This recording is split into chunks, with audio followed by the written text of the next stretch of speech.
to the eye level of the observer as altitude is gained, so you never have to look down to see it.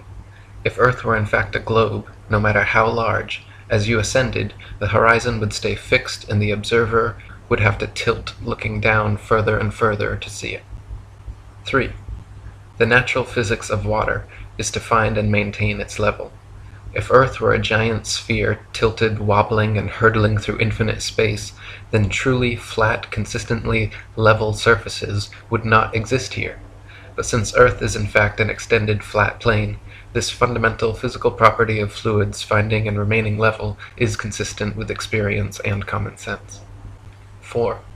Rivers run down to sea level, finding the easiest course, north, south, east, west, and all other intermediary directions over the Earth at the same time.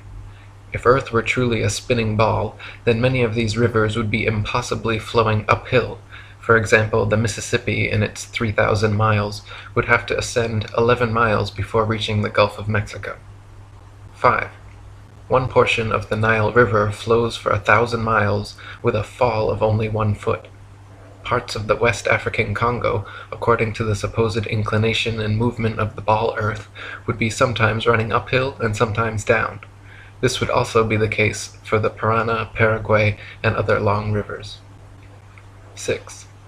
If Earth were a ball 25,000 miles in circumference, as NASA and modern astronomy claim, spherical trigonometry dictates the surface of all standing water must curve downward an easily measurable 8 inches per mile, multiplied by the square of the distance. This means, along a 6-mile channel of standing water, the Earth would dip 6 feet on either end from the central peak. Every time such experiments have been conducted, however, standing water has proven to be perfectly level. 7. Surveyors, engineers, and architects are never required to factor the supposed curvature of the Earth into their projects. Canals, railways, bridges, and tunnels, for example, are always cut and laid horizontally, often over hundreds of miles without any allowance for curvature. 8. The Suez Canal, connecting the Mediterranean with the Red Sea, is 100 miles long without any locks, making the water an uninterrupted continuation of the two seas. When constructed, the Earth's supposed curvature was not taken into account. It was dug along a horizontal datum line, 26 feet below sea level, passing through several lakes from one sea to the other, with the datum line and the water's surface running perfectly parallel over the 100 miles. 9. Engineer W. Winkler was published in the Earth Review regarding the Earth's supposed curvature, stating, "As an engineer of many years' standing, I saw that this absurd allowance is only permitted in school books. No engineer would dream of allowing anything of the kind. I have projected many miles of railways and many more of canals, and the allowance has not even been thought of, much less allowed for. This allowance for curvature means this, that it is 8 inches for the first mile of a canal and increasing at the ratio by the square of the distance in miles. Thus a small navigable canal for boats, say 30 miles long, will have, by the above rule, an allowance for curvature of 600 feet. Think of that, and then please credit engineers as not being quite such fools. Nothing of the sort is allowed. We no more think of allowing 600 feet for a line of 30 miles of railway or canal than of wasting our time trying to square the circle. 10. The London and Northwestern Railway forms a straight line 180 miles long between London and Liverpool. The railroad's highest point, midway at Birmingham Station, is only 240 feet above sea level. If the world were actually a globe, however, curving 8 inches per mile squared, the 180-mile stretch of rail would form an arc with the center point at Birmingham raised over a mile, a full 5,400 feet above London and Liverpool. 11. A surveyor and engineer of 30 years published in the Birmingham Weekly Mercury stated, "I am thoroughly acquainted with the theory and practice of civil engineering. However bigoted some of our professors may be in the theory of surveying, according to the prescribed rules, yet it is well known amongst us that such theoretical measurements are incapable of any practical illustration. All our locomotives are designed to run on what may be regarded as true levels or flats. There are, of course, partial inclines or gradients here and there, but they are always accurately defined and must be carefully traversed. but anything approaching to 8 inches in the mile, increasing as the square of the distance, could not be worked by any engine that was ever yet constructed. Taking one station with another, all over England and Scotland, it may be stated that all the platforms are on the same relative level. The distance between eastern and western coasts of England may be set down as 300 miles. If the prescribed curvature was indeed as represented, the central stations at Rugby or Warwick ought to be close upon 3 miles higher than a cord drawn from the two extremities. If such was the case, there is not a driver or stoker within the kingdom that would be found to take charge of the train. We can only laugh at those of your readers who seriously give us credit for such venturesome exploits as running trains round spherical curves. Horizontal curves on levels are dangerous enough.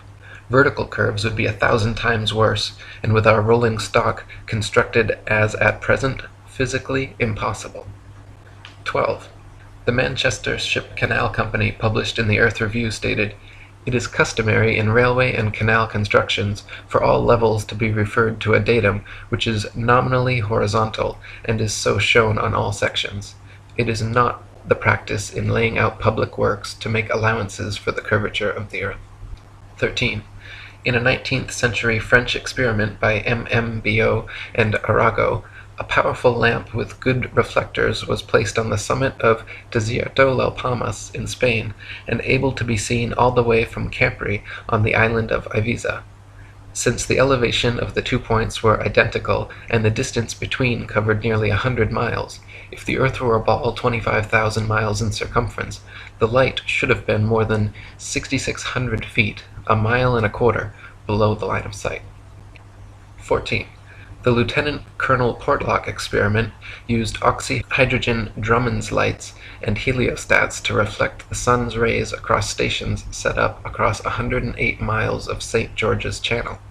If the Earth were actually a ball 25,000 miles in circumference, Portlock's light should have remained hidden under a mile and a half of curvature. 15. If the Earth were truly a sphere 25,000 miles in circumference, airplane pilots would have to constantly correct their altitudes downwards so as to not fly straight off into outer space.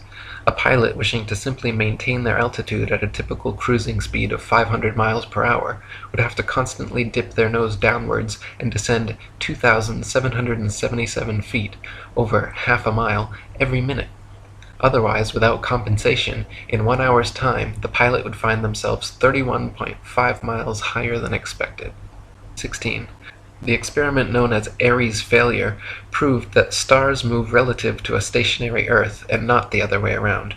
By first filling a telescope with water to slow down the speed of light inside, then calculating the tilt necessary to get the starlight directly down the tube, Airy failed to prove the heliocentric theory, since the starlight was already coming in the correct angle with no change necessary, and instead proved the geocentric model correct. 17. Olbers' paradox states that if there were billions of stars, which are suns, the night sky would be filled completely with light.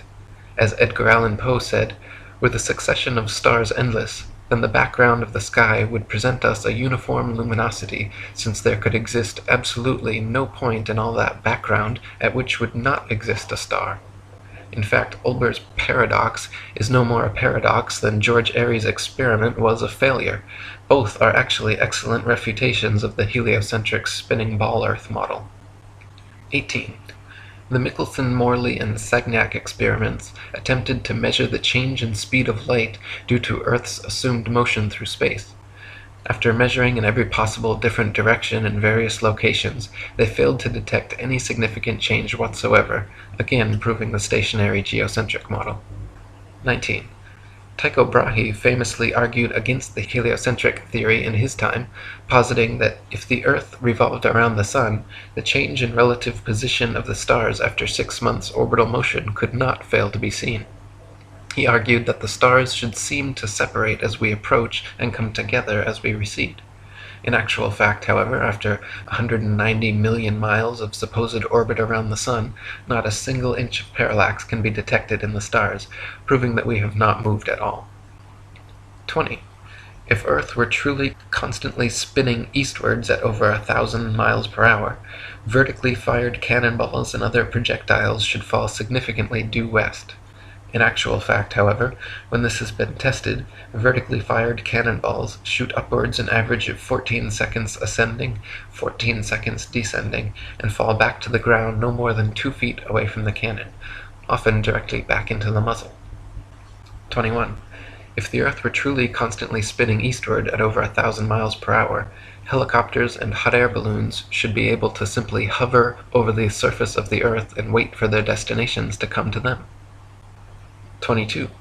If Earth were truly constantly spinning eastward at over 1,000 miles per hour, during the Red Bull stratosphere dive, Felix Baumgartner, spending 3 hours ascending over New Mexico, should have landed 2,500 miles west into the Pacific Ocean, but instead landed a few dozen miles east of the takeoff point.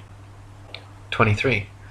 Ball believers often claim gravity magically and inexplicably drags the entire lower atmosphere of the Earth in perfect synchronization up to some undetermined height, where this progressively faster spinning atmosphere gives way to the non-spinning, non-gravitized, non-atmosphere of infinite vacuum space. Such nonsensical theories are debunked, however, by rain, fireworks, birds, bugs, clouds, smoke, planes, and projectiles, all of which would behave very differently if both the ball Earth and its atmosphere were constantly spinning eastward at 1,000 miles per hour. 24. If Earth and its atmosphere were constantly spinning eastward over 1,000 miles per hour, then north-south facing cannons should establish a control, while east-firing cannonballs should fall significantly farther than all others, while west-firing cannonballs should fall significantly closer. In actual fact, however, regardless of which direction cannons are fired, the distance covered is always the same. 25. If Earth and its atmosphere were constantly spinning eastwards over 1,000 miles per hour, then the average commercial airliner, traveling 500 miles per hour, should never be able to reach its eastward destinations before they come speeding up from behind. Likewise, westward destinations should be arrived at thrice the speed, but this is not the case. 26. Quoting Heaven and Earth by Gabrielle Henriette, if flying had been invented at the time of Copernicus, there is no doubt that he would have soon realized that his contention regarding the rotation of the Earth was wrong, on account of the relation existing between the speed of an aircraft and that of the Earth's rotation. If the Earth rotates, as it is said, at 1,000 miles an hour, and a plane flies in the same direction at only 500 miles, it is obvious that its place of destination will be farther removed every minute. On the other hand, if flying took place in the opposite direction to that of the rotation, a distance of 1,500 miles would be covered in 1 hour instead of 500, since the speed of the rotation is to be added to that of the plane. It could also be pointed out that such a flying speed of 1,000 miles an hour, which is supposed to be that of the Earth's rotation, has recently been achieved, so that an aircraft flying at this rate in the same direction as that of the rotation could not cover any ground at all. It would remain suspended in mid-air over the spot from which it took off, since both speeds are equal. 27. If Earth and its atmosphere were constantly spinning eastwards over 1,000 miles per hour, landing airplanes on such fast-moving runways, which face all manner of directions, north, south, east, west, and otherwise, would be practically impossible. Yet, in reality, such fictional concerns are completely negligible. 28. If the Earth and its atmosphere were constantly spinning eastwards over 1,000 miles per hour, then clouds, wind, and weather patterns could not casually and unpredictably go every which way, with clouds often traveling in opposing directions at varying altitudes simultaneously. 29. If the Earth and its atmosphere were constantly spinning eastwards over 1,000 miles per hour, this should somewhere, somehow, be seen, heard, felt, or measured by someone, yet no one in history has ever experienced this alleged eastward motion. Meanwhile, however, we can hear, feel, and experimentally measure even the slightest westward breeze. 30. In his book South Sea Voyages, Arctic and Antarctic explorer Sir James Clark Ross described his experience on the night of November 27, 1839, and his conclusion that the Earth must be motionless. The sky being very clear, it enabled us to observe the higher stratum of clouds to be moving in an exactly opposite direction to that of the wind, a circumstance which is frequently recorded in our meteorological journal, both in the northeast and southeast trades, and has also often been observed by former voyagers. Captain Basil Hall witnessed it from the summit of the Peak of Teneriffe, and Count Strzelecki, on ascending the volcanic mountain of Kyrenia in Owyhee, reached at 4,000 feet an elevation above that of the trade wind, and experienced the influence of an opposite current of air of a different hydrometric and thermometric condition. Count Strzelecki further informed me of the following seemingly anomalous circumstance: that at the height of 6,000 feet he found the current of air blowing at right angles to both the lower strata, also of a different thermometric condition, but warmer than the interstratum. Such a state of the atmosphere is compatible only with the fact which other evidence has demonstrated, that the earth is at rest. 31. Quoting zetetic cosmogony, Thomas Winship states, "Let imagination picture to the mind what force air would have which was set in motion by a spherical body of 8,000 miles in diameter, which in 1 hour was spinning round 1,000 miles per hour, rushing through space at 65,000 miles per hour, and gyrating across the heavens. Then let conjecture endeavor to discover whether the inhabitants on such a globe could keep their hair on. If the earth globe rotates on its axis at the terrific rate of 1,000 miles per hour, such an immense mass would of necessity cause a tremendous rush of wind in the space it occupied. The wind would go all one way, and anything like clouds which got within the sphere of influence of the rotating sphere would have to go the same way. The fact that the earth is at rest is proved by kite flying." 32. If gravity is credited with being a force strong enough to hold the world's oceans, buildings, people, and atmosphere stuck to the surface of a rapidly spinning ball, then it is impossible for gravity to also simultaneously be weak enough to allow little birds, bugs, and planes to take off and travel freely, unabated in any direction. 33. If gravity is credited with being a force strong enough to curve the massive expanse of oceans around a globular earth, it would be impossible for fish and other creatures to swim through such forcefully held water. 34. Ship captains in navigating great distances at sea never need to factor the supposed curvature of the earth into their calculations. Both plane sailing and great circle sailing, the most popular navigation methods, use plane, not spherical trigonometry, making all mathematical calculations on the assumption that the earth is perfectly flat. If the earth were in fact a sphere, such an errant assumption would lead to constantly glaring inaccuracies.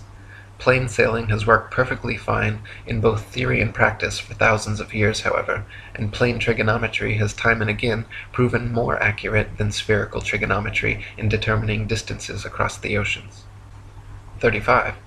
If the earth were truly a globe, then every line of latitude south of the equator would have to measure a gradually smaller and smaller circumference the farther south traveled. If, however, the earth is an extended plane, then every line of latitude south of the equator should measure a gradually larger and larger circumference the farther south traveled. The fact that many captains navigating south of the equator, assuming the globular theory, have found themselves drastically out of reckoning, more so the farther south traveled, testifies to the fact that Earth is not a ball. 36. During Captain James Clark Ross's voyages around the Antarctic circumference, he often wrote in his journal, perplexed at how they routinely found themselves out of accordance with their charts, stating that they found themselves an average of 12 to 16 miles outside their reckoning every day, later on further south as much as 29 miles. 37. Lieutenant Charles Wilkes commanded a United States Navy exploration expedition to the Antarctic from 1838 to 1842, and in his journals also mentioned being consistently east of his reckoning, sometimes over 20 miles in less than 18 hours. 38. To quote Reverend Thomas Milner, "In the southern hemisphere, navigators to India have often fancied themselves east of the Cape when still west, and have been driven ashore on the African coast, which, according to their reckoning, lay behind them. This misfortune happened to a fine frigate, the Challenger, in 1845. How came Her Majesty's ship Conqueror to be lost? How have so many other noble vessels, perfectly sound, perfectly manned, perfectly navigated, been wrecked in calm weather, not only in dark night or in a fog, but in broad daylight and sunshine? In the former case, upon the coasts, in the latter upon sunken rocks, from being out of reckoning? The simple answer is that Earth is not a ball. 39. Practical distance measurements taken from the Australian Handbook Almanac Shippers and Importers Directory state that the straight-line distance between Sydney and Nelson is 1,550 statute miles. Their given difference in longitude is 22 degrees 2 minutes and 14 seconds. Therefore, if 22 degrees 2 minutes 14 seconds out of 360 is 1,550 miles, the entirety would measure 25,182 miles. This is not only larger than the ball Earth is said to be at the equator, but a whole 4,262 miles greater than it would be at Sydney's southern latitude on a globe of said proportions. 40. From near Cape Horn, Chile, to Port Phillip in Melbourne, Australia, the distance is 10,500 miles, or 143 degrees of longitude away. Factoring in the remaining degrees to 360 makes for a total distance of 26,430 miles around this particular latitude, which is over 1,500 miles wider than the Earth is supposed to be at the equator, and many more thousands of miles wider than it is supposed to be at such southern latitudes. 41. Similar calculations made from the Cape of Good Hope, South Africa to Melbourne, Australia, at an average latitude of 35.5 degrees south, have given an approximate figure of over 25,000 miles, which is again equal to or greater than the Earth's supposed greatest circumference at the equator. Calculations from Sydney, Australia to Wellington, New Zealand, at an average of 37.5 degrees south, have given an approximate circumference of 25,500 miles, greater still. According to the ball Earth theory, the circumference of the Earth at 37.5 degrees southern latitude should be only 19,757 statute miles, almost 6,000 miles less than such practical measurements. 42. In the ball Earth model, Antarctica is an ice continent which covers the bottom of the ball from 78 degrees south latitude to 90 and is therefore not more than 12,000 miles in circumference. Many early explorers, including Captain Cook and James Clark Ross, however, in attempting Antarctic circumnavigation, took 3 to 4 years and clocked 50 to 60,000 miles around. The British ship Challenger also made an indirect but complete circumnavigation of Antarctica, traversing 69,000 miles. This is entirely inconsistent with the ball model. 43. If Earth was a ball, there are several flights in the southern hemisphere which would have their quickest, straightest path over the Antarctic continent, such as Santiago, Chile, to Sydney, Australia. Instead of taking the shortest, quickest route in a straight line over Antarctica, all such flights detour all manner of directions away from Antarctica, instead claiming the temperatures too cold for airplane travel. Considering the fact that there are plenty of flights to, from, and over Antarctica, and NASA claims to have technology keeping them in conditions both far colder and far hotter than any experienced on Earth, such an excuse is clearly just an excuse, and these flights aren't made because they are impossible. 44. If Earth was a ball, and Antarctica was too cold to fly over, the only logical way to fly from Sydney to Santiago would be a straight shot over the Pacific, staying in the southern hemisphere the entire way. Refueling could be done in New Zealand or other southern hemisphere destinations along the way, if absolutely necessary.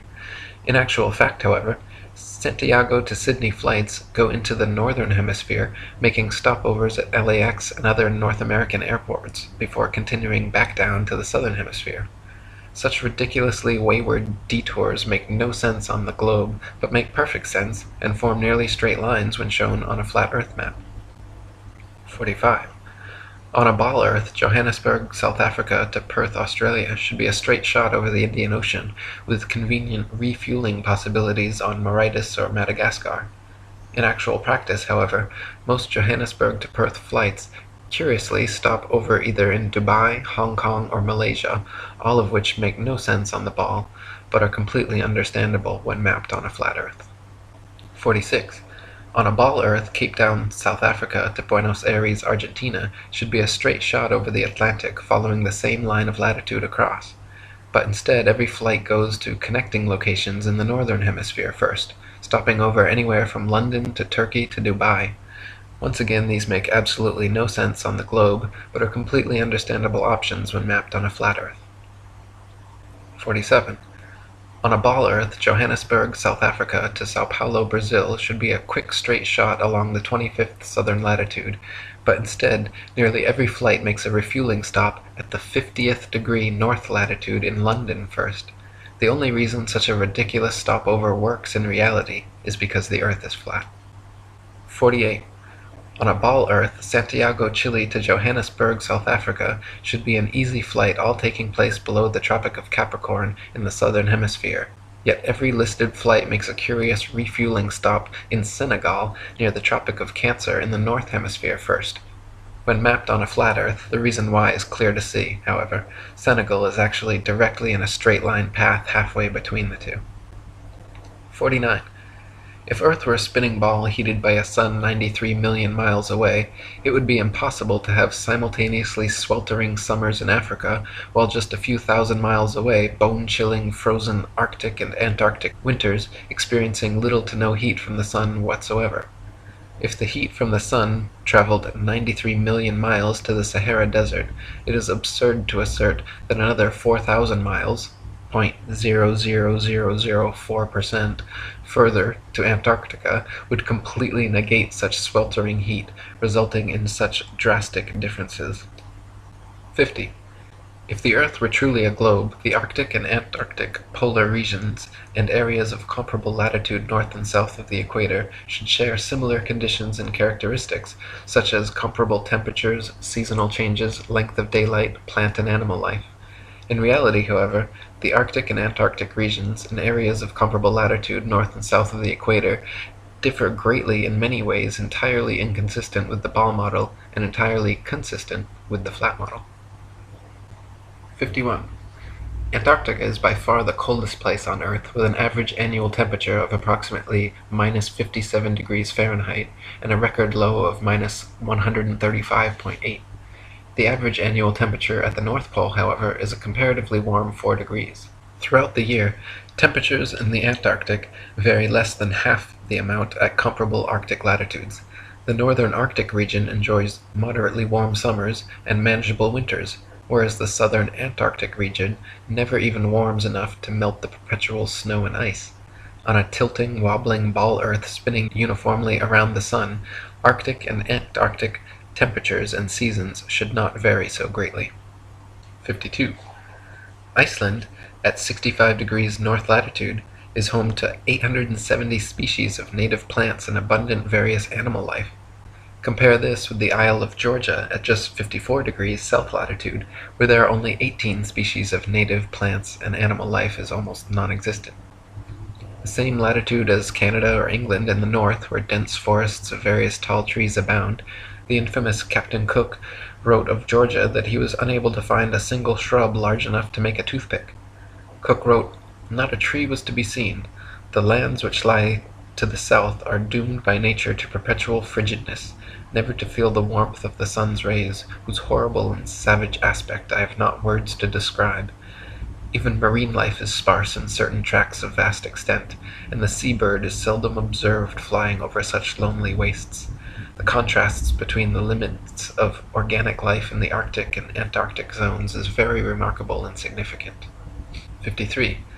At places of comparable latitude north and south, the sun behaves very differently than it would on a spinning ball Earth, but precisely how it should on a flat Earth. For example, the longest summer days north of the equator are much longer than those south of the equator, and the shortest winter days north of the equator are much shorter than the shortest south of the equator. This is inexplicable on a uniformly spinning, wobbling ball Earth, but fits exactly on a flat model with the sun traveling circles over and around the Earth from tropic to tropic. 54. At places of comparable latitude north and south, dawn and dusk happen very differently than they would on a spinning ball, but precisely how they should on a flat Earth. In the north, dawn and dusk come slowly and last far longer than in the south, where they come and go very quickly. Certain places in the north twilight can last for over an hour, while at comparable southern latitudes, within a few minutes the sunlight completely disappears. This is inexplicable on a uniformly spinning, wobbling ball Earth, but is exactly what is expected on a flat Earth with the sun traveling faster, wider circles over the south and slower, narrower circles over the north. 55.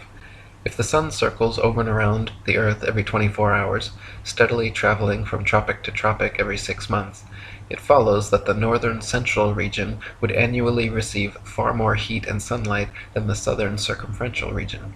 Since the sun must sweep over the larger southern region in the same 24 hours it has to pass over the smaller northern region, its passage must necessarily be proportionally faster as well. This perfectly explains the differences in Arctic and Antarctic temperatures, seasons, length of daylight, plant and animal life. This is why the Antarctic morning dawn and evening twilight are very abrupt compared to the north, and this explains why many midsummer Arctic nights the sun does not set at all. 56.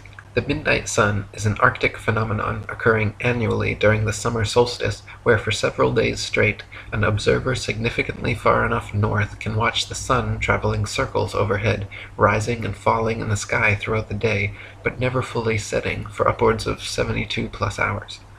If the Earth were actually a spinning globe revolving around the sun, the only place such a phenomenon as the midnight sun could be observed would be at the poles.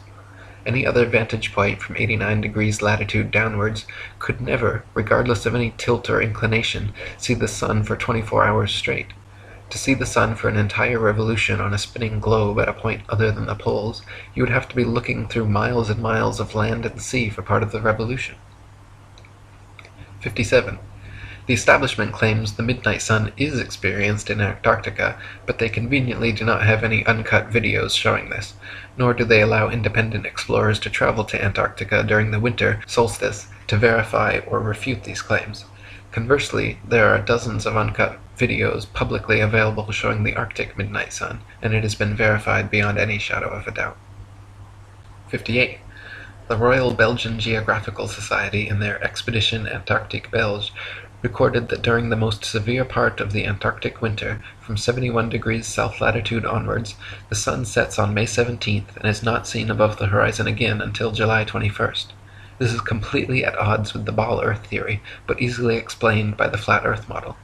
The midnight sun is seen from high altitudes in extreme northern latitudes during Arctic summer because the sun, at its innermost cycle, is circling tightly enough around the polar center that it remains visible above the horizon for someone at such a vantage point. Likewise, in extreme southern latitudes during Arctic summer, the sun completely disappears from view for over 2 months, because there, at the northern tropic, the innermost arc of its boomerang journey, the sun is circling the northern center too tightly to be seen from the southern circumference. 59. Quoting Gabrielle Henriette, "The theory of the rotation of the Earth may once and for all be definitely disposed of as impracticable by pointing out the following inadvertence. It is said that the rotation takes 24 hours and that its speed is uniform, in which case, necessarily, days and nights should have an identical duration of 12 hours each all the year round. The sun should invariably rise in the morning and set in the evening at the same hours, with the result that it would be the equinox every day from the 1st of January to the 31st of December. One should stop and reflect on this before saying that the Earth has a movement of rotation.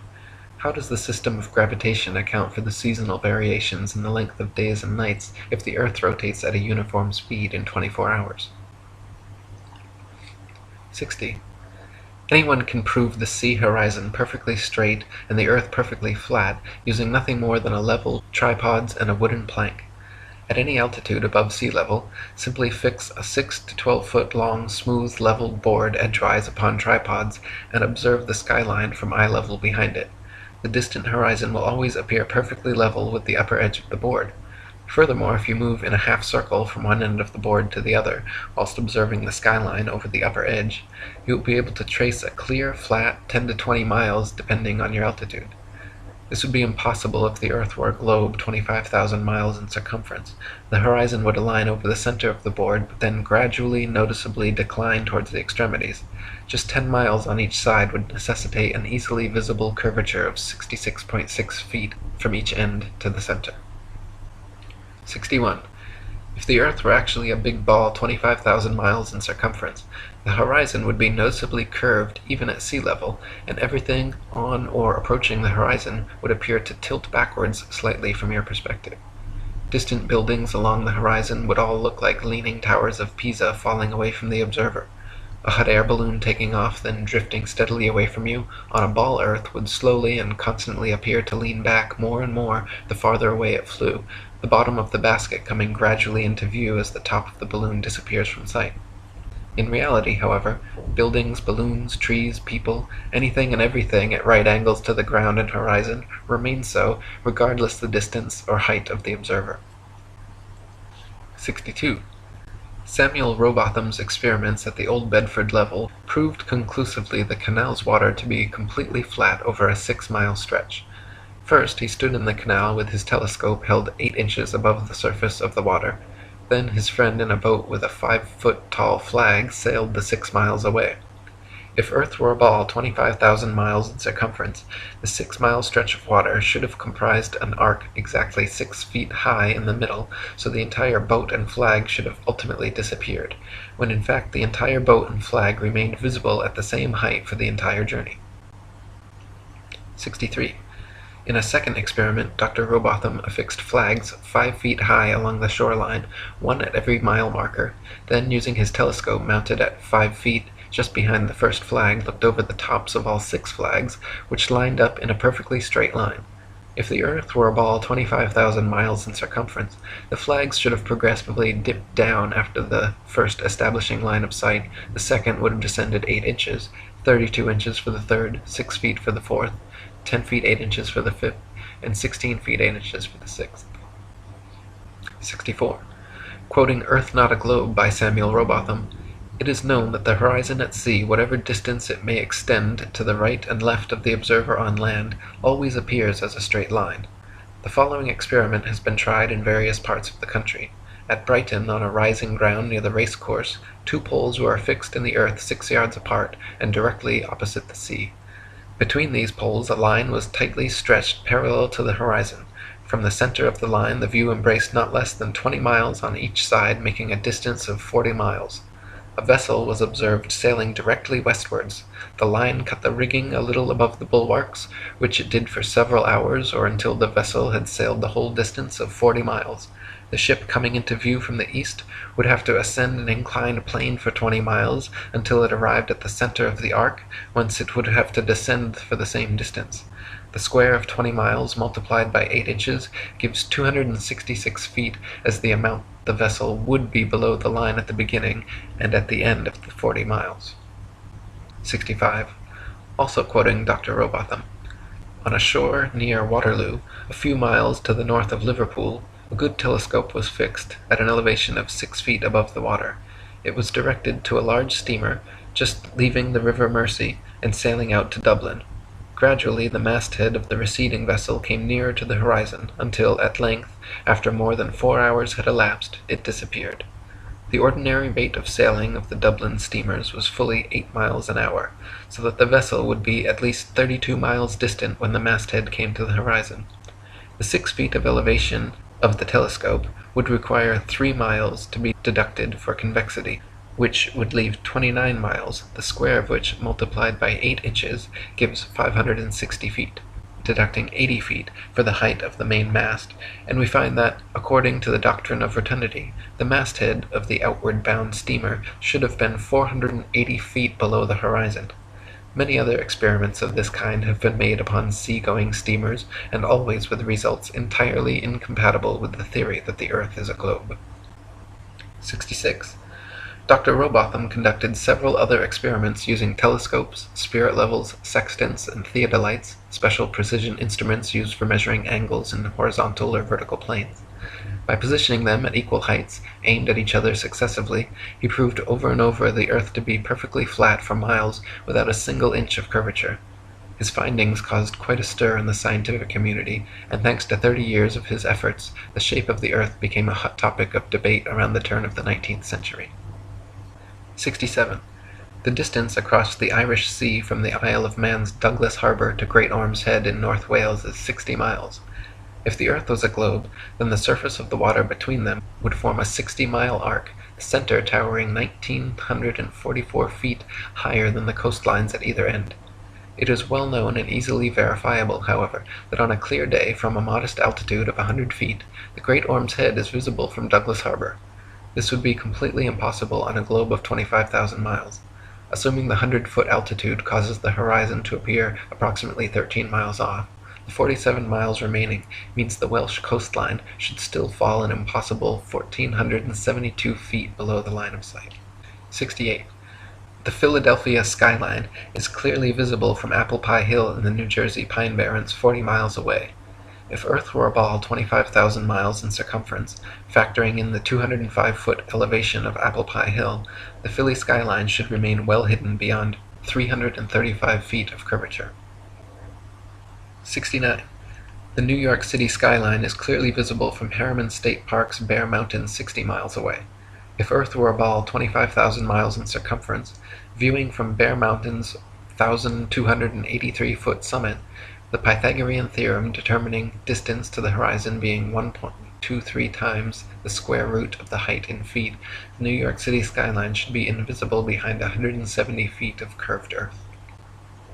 70. From Washington's Rock in New Jersey, at just a 400-foot elevation, it is possible on a clear day to see the skylines of both New York and Philadelphia in opposite directions at the same time, covering a total distance of 120 miles. If Earth were a ball 25,000 miles in circumference, both of these skylines should be hidden behind over 800 feet of Earth's curvature. 71. It is often possible to see the Chicago skyline from sea level 60 miles away across Lake Michigan. In 2015, after photographer Joshua Nowicki photographed this phenomenon, several news channels quickly claimed his picture to be a superior mirage, an atmospheric anomaly caused by temperature inversion. While these certainly do occur, the skyline in question was facing right side up and clearly seen, unlike a hazy, illusory mirage, and on a ball Earth 25,000 miles in circumference should be 2,400 feet below the horizon. 72. October 16, 1854, the Times newspaper reported the Queen's visit to Great Grimsby from Hull, recording they were able to see the 300-foot-tall dock tower from 70 miles away. On a ball Earth 25,000 miles in circumference, factoring their 10-foot elevation above the water and the tower's 300-foot height at 70 miles away, the dock tower should have remained an entire 2,600 feet below the horizon. 73. In 1872, Captain Gibson and crewmates, sailing the ship Thomas Wood from China to London, reported seeing the entirety of St. Helena Island on a clear day from 75 miles away.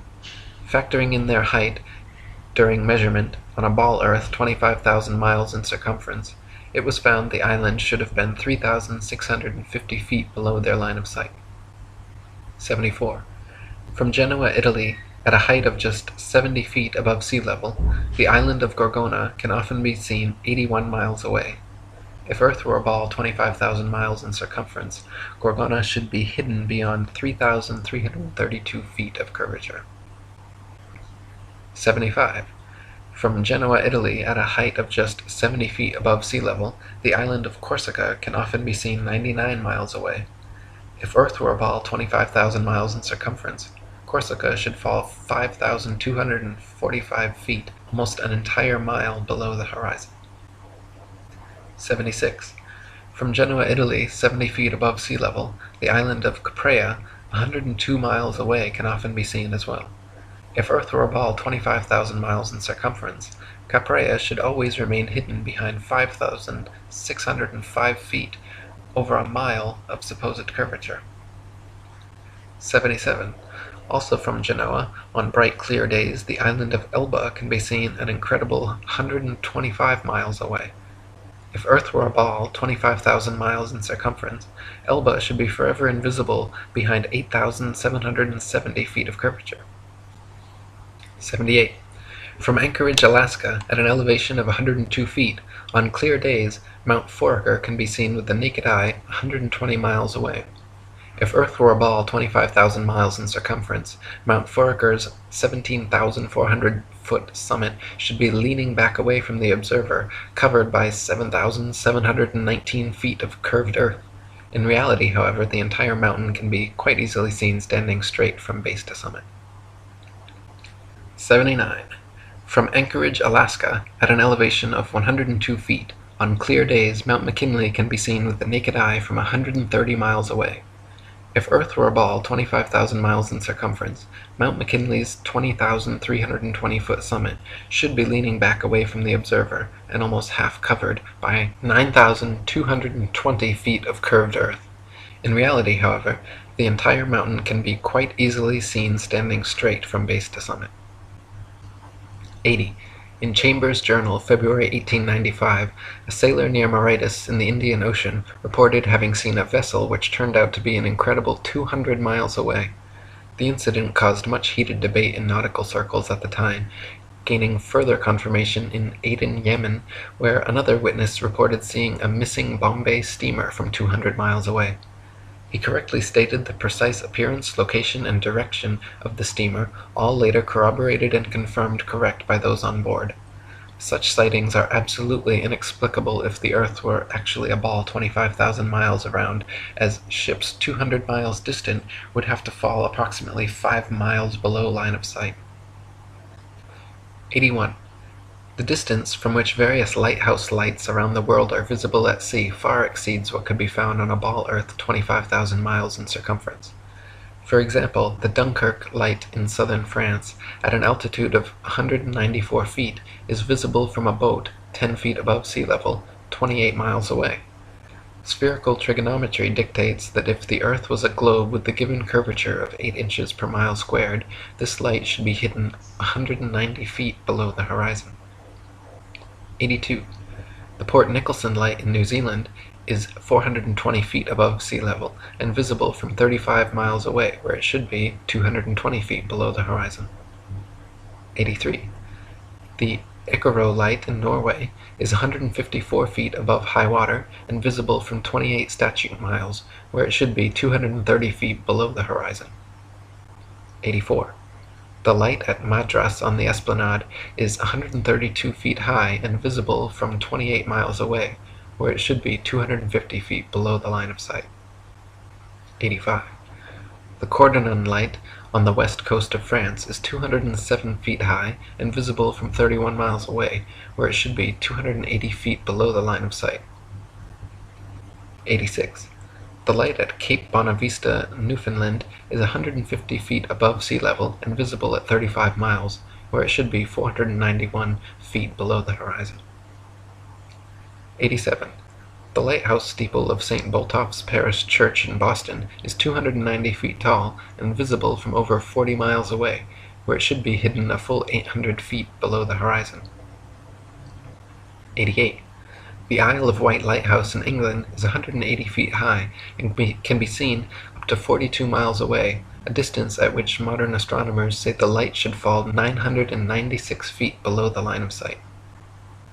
89. The Cape Legulas Lighthouse in South Africa is 33 feet high, 238 feet above sea level, and can be seen for over 50 miles. If the world were a globe, this light would fall 1,400 feet below an observer's line of sight. 90. The Statue of Liberty in New York stands 326 feet above sea level, and on a clear day can be seen as far as 60 miles away. If the Earth were a globe, that would put Lady Liberty at an impossible 2,074 feet below the horizon. 91. The lighthouse at Port Said, Egypt, at an elevation of only 60 feet, has been seen an astonishing 58 miles away, where, according to modern astronomy, it should be 2,182 feet below the line of sight. 92. The Notre Dame Antwerp spire stands 403 feet high from the foot of the tower, with Strasbourg measuring 468 feet above sea level. With the aid of a telescope, ships can be distinguished on the horizon, and captains declare they can see the cathedral spire from an amazing 150 miles away. If the Earth were a globe, however, at that distance the spire should be an entire mile, 5,280 feet below the horizon. 93.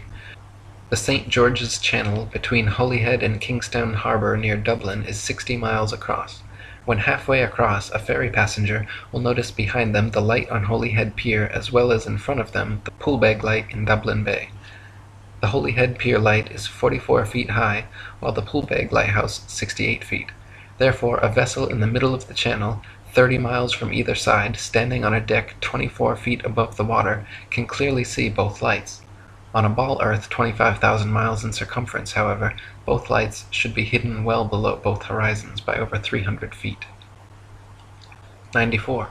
From the highland near Portsmouth Harbour in Hampshire, England, looking across Spithead to the Isle of Wight, the entire base of the island, where water and land come together, composes a perfectly straight line 22 statute miles long. According to the ball earth theory, the Isle of Wight should decline 80 feet from the center on each side to account for the necessary curvature. The crosshairs of a good theodolite directed there, however, have repeatedly shown the land and water line to be perfectly level. 95. On a clear day from the High Head near Douglas Harbour on the Isle of Man, the whole length of the coast of North Wales is often plainly visible to the naked eye. From the Point of Ayr at the mouth of the River Dee to Holyhead comprises a 50-mile stretch which has also been repeatedly found to be perfectly horizontal. If the Earth actually had curvature of 8 inches per mile squared, as NASA and modern astronomy claim, the 50-mile length of Welsh coast seen along the horizon in Liverpool Bay would have to decline from the center point an easily detectable 416 feet on each side. 96. From 100 Proofs the Earth is Not a Globe by William Carpenter. If we take a journey down Chesapeake Bay by night, we shall see the light exhibited at Sharp's Island for an hour before the steamer gets to it. We may take up a position on deck so that the rail of the vessel's side will be in a line with the light and in the line of sight, and we shall find that in the whole journey the light won't vary in the slightest degree in its apparent elevation. But say that a distance of 13 miles has been traversed, the astronomer's theory of curvature demands a difference, one way or the other, in the apparent elevation of the light of 112 feet 8 inches. Since, however, there is not a difference of 100 hairs' breadths, we have a plain proof that the water of the Chesapeake Bay is not curved, which is a proof that the Earth is not a globe. 97. NASA and modern astronomy say the Earth is a giant ball tilted back, wobbling and spinning 1,000 miles per hour around its central axis, traveling 67,000 miles per hour circles around the Sun, spiraling 500,000 miles per hour around the Milky Way, while the entire galaxy rockets a ridiculous 670 million miles through the universe, with all of these motions originating from an alleged Big Bang cosmogenic explosion 14 billion years ago. That's a grand total of 67,568,000 miles per hour in several different directions we're all supposedly speeding along at simultaneously, yet no one has ever seen, felt, heard, measured, or proven a single one of these motions to exist whatsoever. 98. NASA and modern astronomy say Polaris, the North Pole star, is somewhere between 323 and 434 light-years, or about 2 quadrillion miles, away from us. Firstly, note that is between 1,938,000,000,000,000 to 2,604,000,000,000,000 miles, making a difference of over 600 trillion miles. If modern astronomy cannot even agree on the distance to stars within hundreds of trillions of miles, perhaps their science is flawed and their theory needs re-examining. However, even granting them their obscurely distant stars, it is impossible for heliocentrists to explain how Polaris manages to always remain perfectly aligned straight above the North Pole throughout Earth's various alleged tilting, wobbling, rotating, and revolving motions. 99. Viewed from a ball Earth, Polaris, situated directly over the North Pole, should not be visible anywhere in the southern hemisphere. For Polaris to be seen from the southern hemisphere of a globular Earth, the observer would have to be somehow looking through the globe, and miles of land and sea would have to be transparent. Polaris can be seen, however, up to over 20 degrees south latitude. 100. If Earth were a ball, the Southern Cross and other southern constellations would all be visible at the same time from every longitude on the same latitude, as is the case in the north with Polaris and its surrounding constellations. Ursa Major and Minor and many others can be seen from every northern meridian simultaneously, whereas in the south, constellations like the Southern Cross cannot. This proves that the southern hemisphere is not turned under as in the ball model, but simply stretching further outwards away from the northern center point as in the flat Earth model. 101. Sigma Octantis is claimed to be a southern central pole star similar to Polaris, around which the southern hemisphere stars all rotate around the opposite direction. Unlike Polaris, however, Sigma Octantis cannot be seen simultaneously from every point along the same latitude. It is not central, but allegedly 1 degree off-center. It is not motionless, and in fact cannot be seen at all using publicly available telescopes. There is legitimate speculation regarding whether Sigma Octantis even exists. Either way, the direction in which stars move overhead is based on perspective and the exact direction you're facing, not which hemisphere you're in. 102. Some heliocentrists have tried to suggest that the pole star's gradual declination overhead as an observer travels southward is proof of a globular Earth. Far from it, the declination of the pole star or any other object is simply a result of the law of perspective on plane, flat surfaces.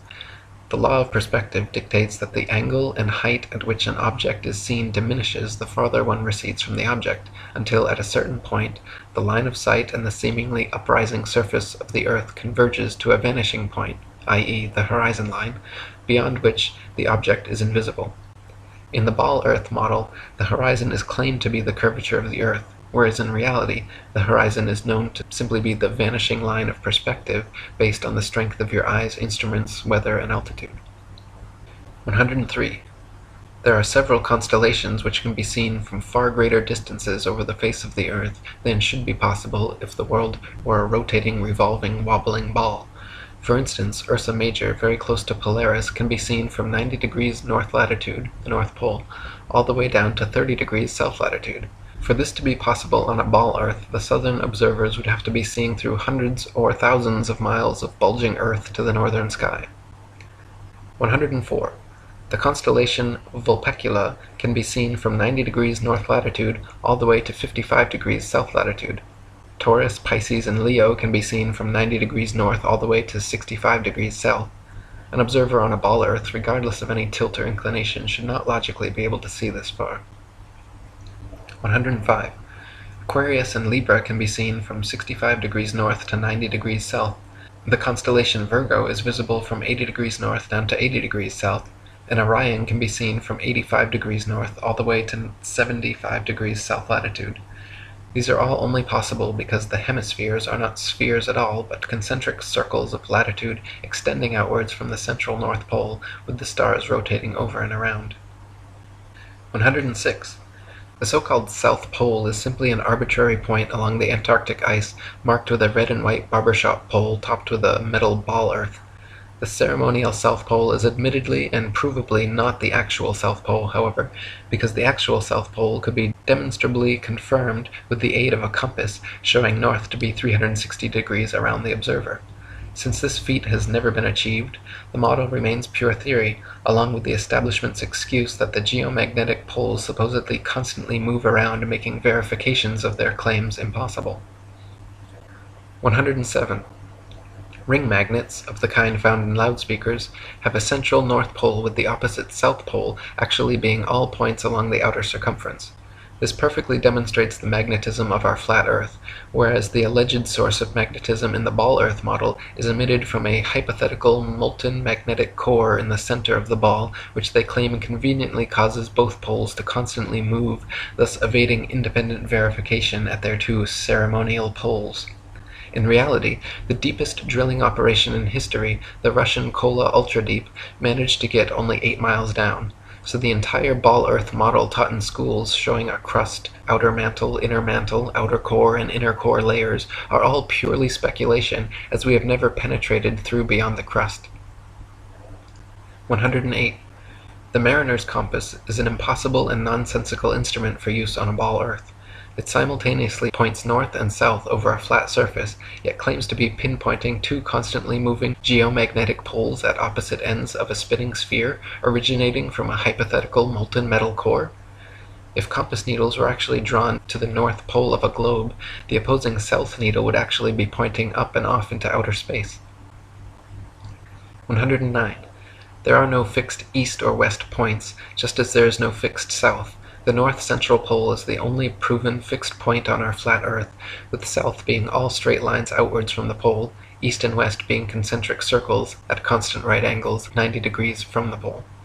A westerly circumnavigation of Earth is thus going around with Polaris continually on your right, while an easterly circumnavigation is going around with Polaris always at your left.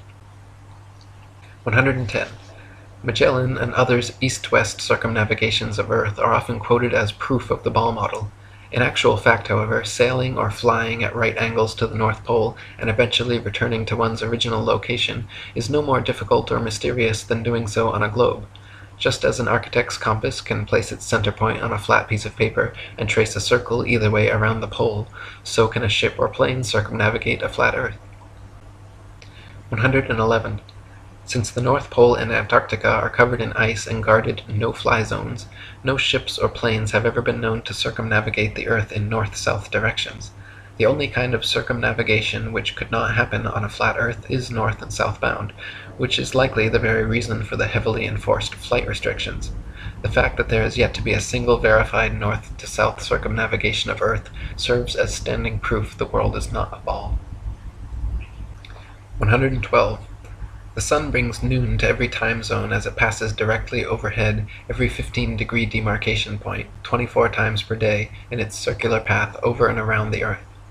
If time zones were instead caused by the uniform spinning of the ball Earth around the sun, every 6 months, as Earth found itself on the opposite side of the sun, clocks all over Earth would have to flip 12 hours.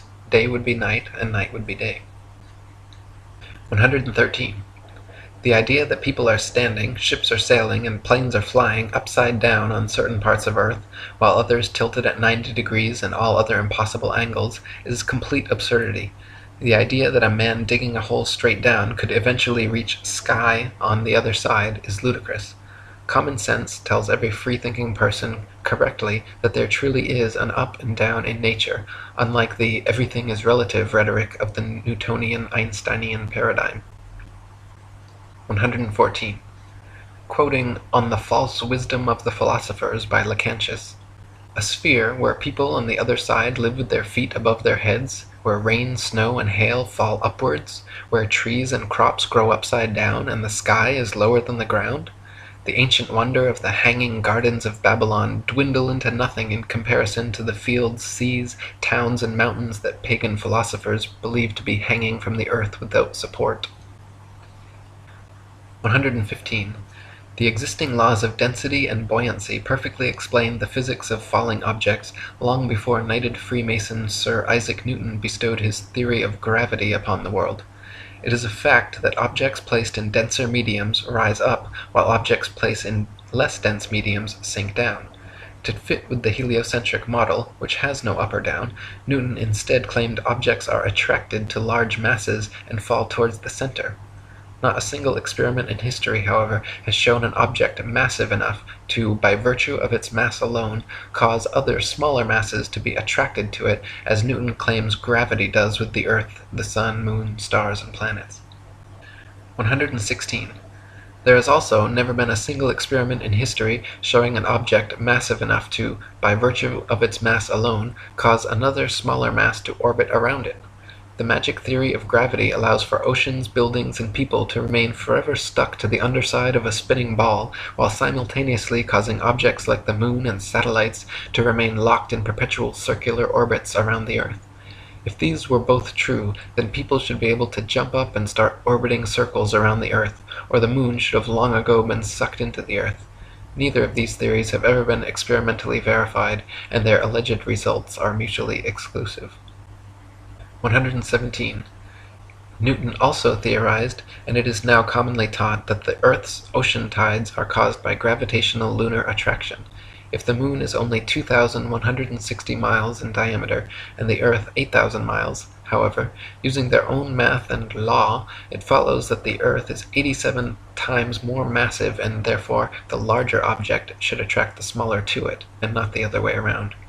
If the Earth's greater gravity is what keeps the Moon in orbit, it is impossible for the Moon's lesser gravity to supersede the Earth's gravity, especially at Earth's sea level, where its gravitational attraction would even further out-trump the Moon's. And if the Moon's gravity truly did supersede the Earth's, causing the tides to be drawn towards it, there should be nothing to stop them from continuing onwards and upwards towards their great attractor. 118. Furthermore, the velocity and path of the Moon are uniform, and should therefore exist a uniform influence on the Earth's tide, when in actuality Earth's tides vary greatly and do not follow the Moon. Earth's lakes, ponds, marshes, and other inland bodies of water also inexplicably remain forever outside the Moon's gravitational grasp. If gravity was truly drawing Earth's oceans up to it, all lakes, ponds, and other bodies of standing water should certainly have tides as well. 119. It is claimed that the other planets are spheres, and so therefore Earth must also be a sphere. Firstly, Earth is a plane, not a planet, so the shape of these planets in the sky have no bearing on the shape of the Earth beneath our feet.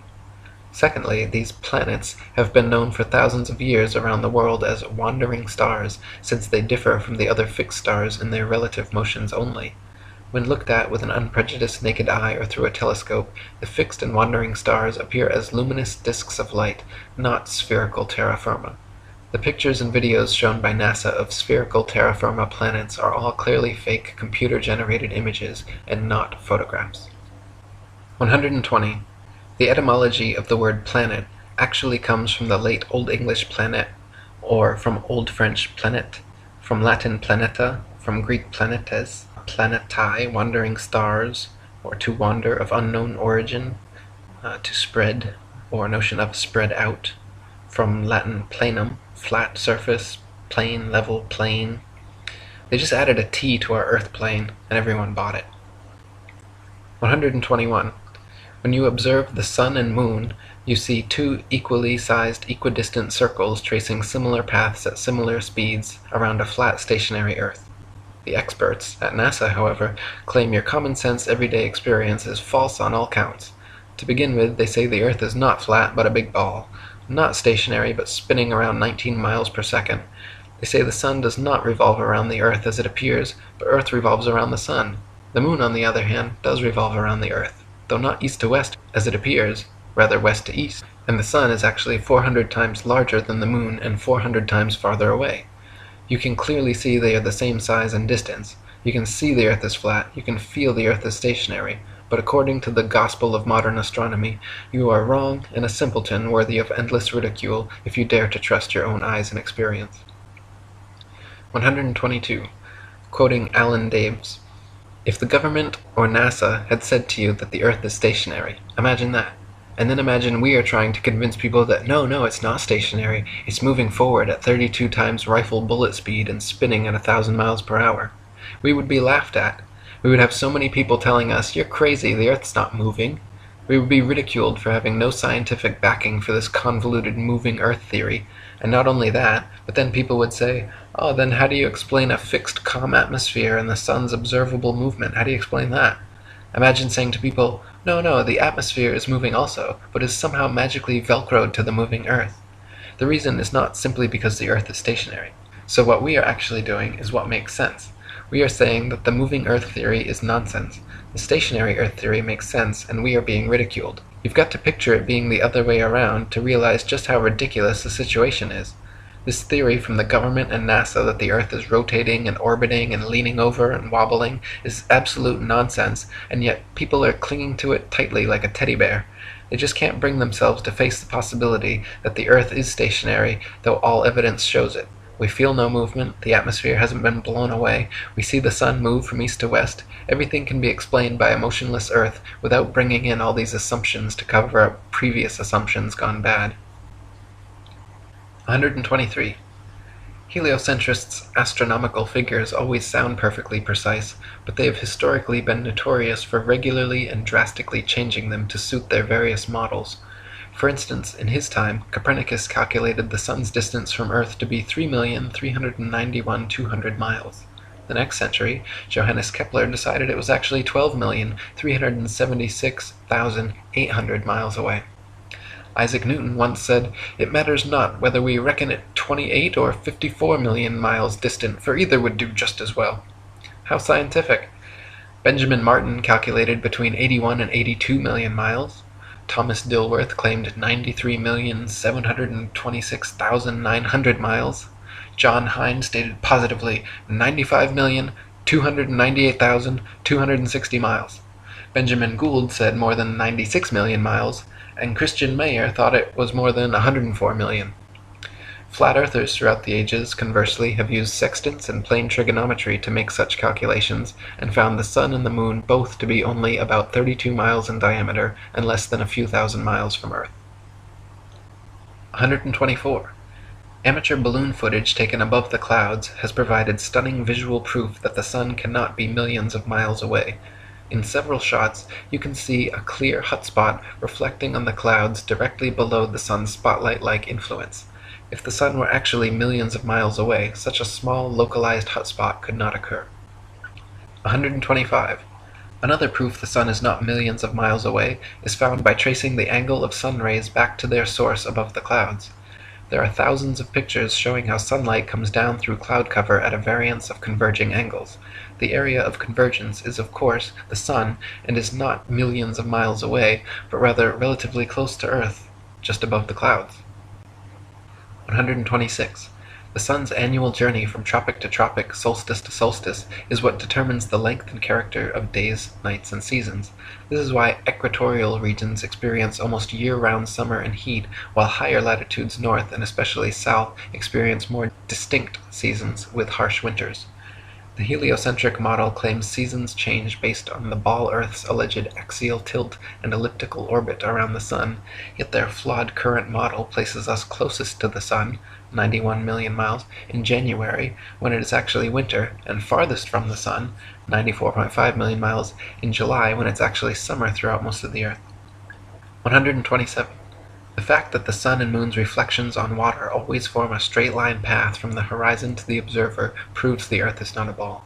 If the Earth's surface was curved, it would be impossible for the reflected light to curve over the ball from horizon to observer. 128. There are huge centuries-old stone sundials and moondials all over the world which still tell the time now down to the minute as perfectly as the day they were made. If the Earth, Sun, and Moon were truly subject to the number of contradictory, revolving, rotating, wobbling, and spiraling motions claimed by modern astronomy, it would be impossible for these monuments to so accurately tell time without constant adjustment. 129.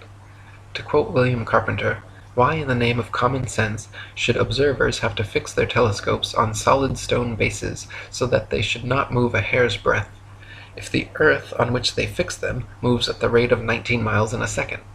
Indeed, to believe that 6,000 million tons is rolling, surging, flying, darting on through space forever, with a velocity compared with which a shot from a cannon is a very slow coach, with such unerring accuracy that a telescope fixed on granite pillars in an observatory will not enable a lynx-eyed astronomer to detect a variation in its onward motion of the thousandth part of a hair's breadth, is to conceive a miracle compared with which all the miracles on record put together would sink into utter insignificance. Since we can, in middle north latitudes, see the North Star, on looking out of a window that faces it, and out of this very same corner of the very same pane of glass in the very same window, all the year round, it is proof enough for any man in his senses that we have not made any motion at all, and that the Earth is not a globe. 130. From Earth Not a Globe by Samuel Rowbotham. Take 2 carefully bored metallic tubes, not less than 6 feet in length, and place them 1 yard asunder on the opposite sides of a wooden frame, or a solid block of wood or stone, so adjust them that their centers or axes of vision shall be perfectly parallel to each other. Now direct them to the plane of some notable fixed star a few seconds previous to its meridian time. Let an observer be stationed at each tube, and the moment the star appears in the first tube, let a loud knock or other signal be given, to be repeated by the observer at the second tube when he sees the same star. A distinct period of time will elapse between the signals given. The signals will follow each other in very rapid succession, but still the time between is sufficient to show that the same star is not visible at the same moment by two parallel lines of sight when only 1 yard asunder.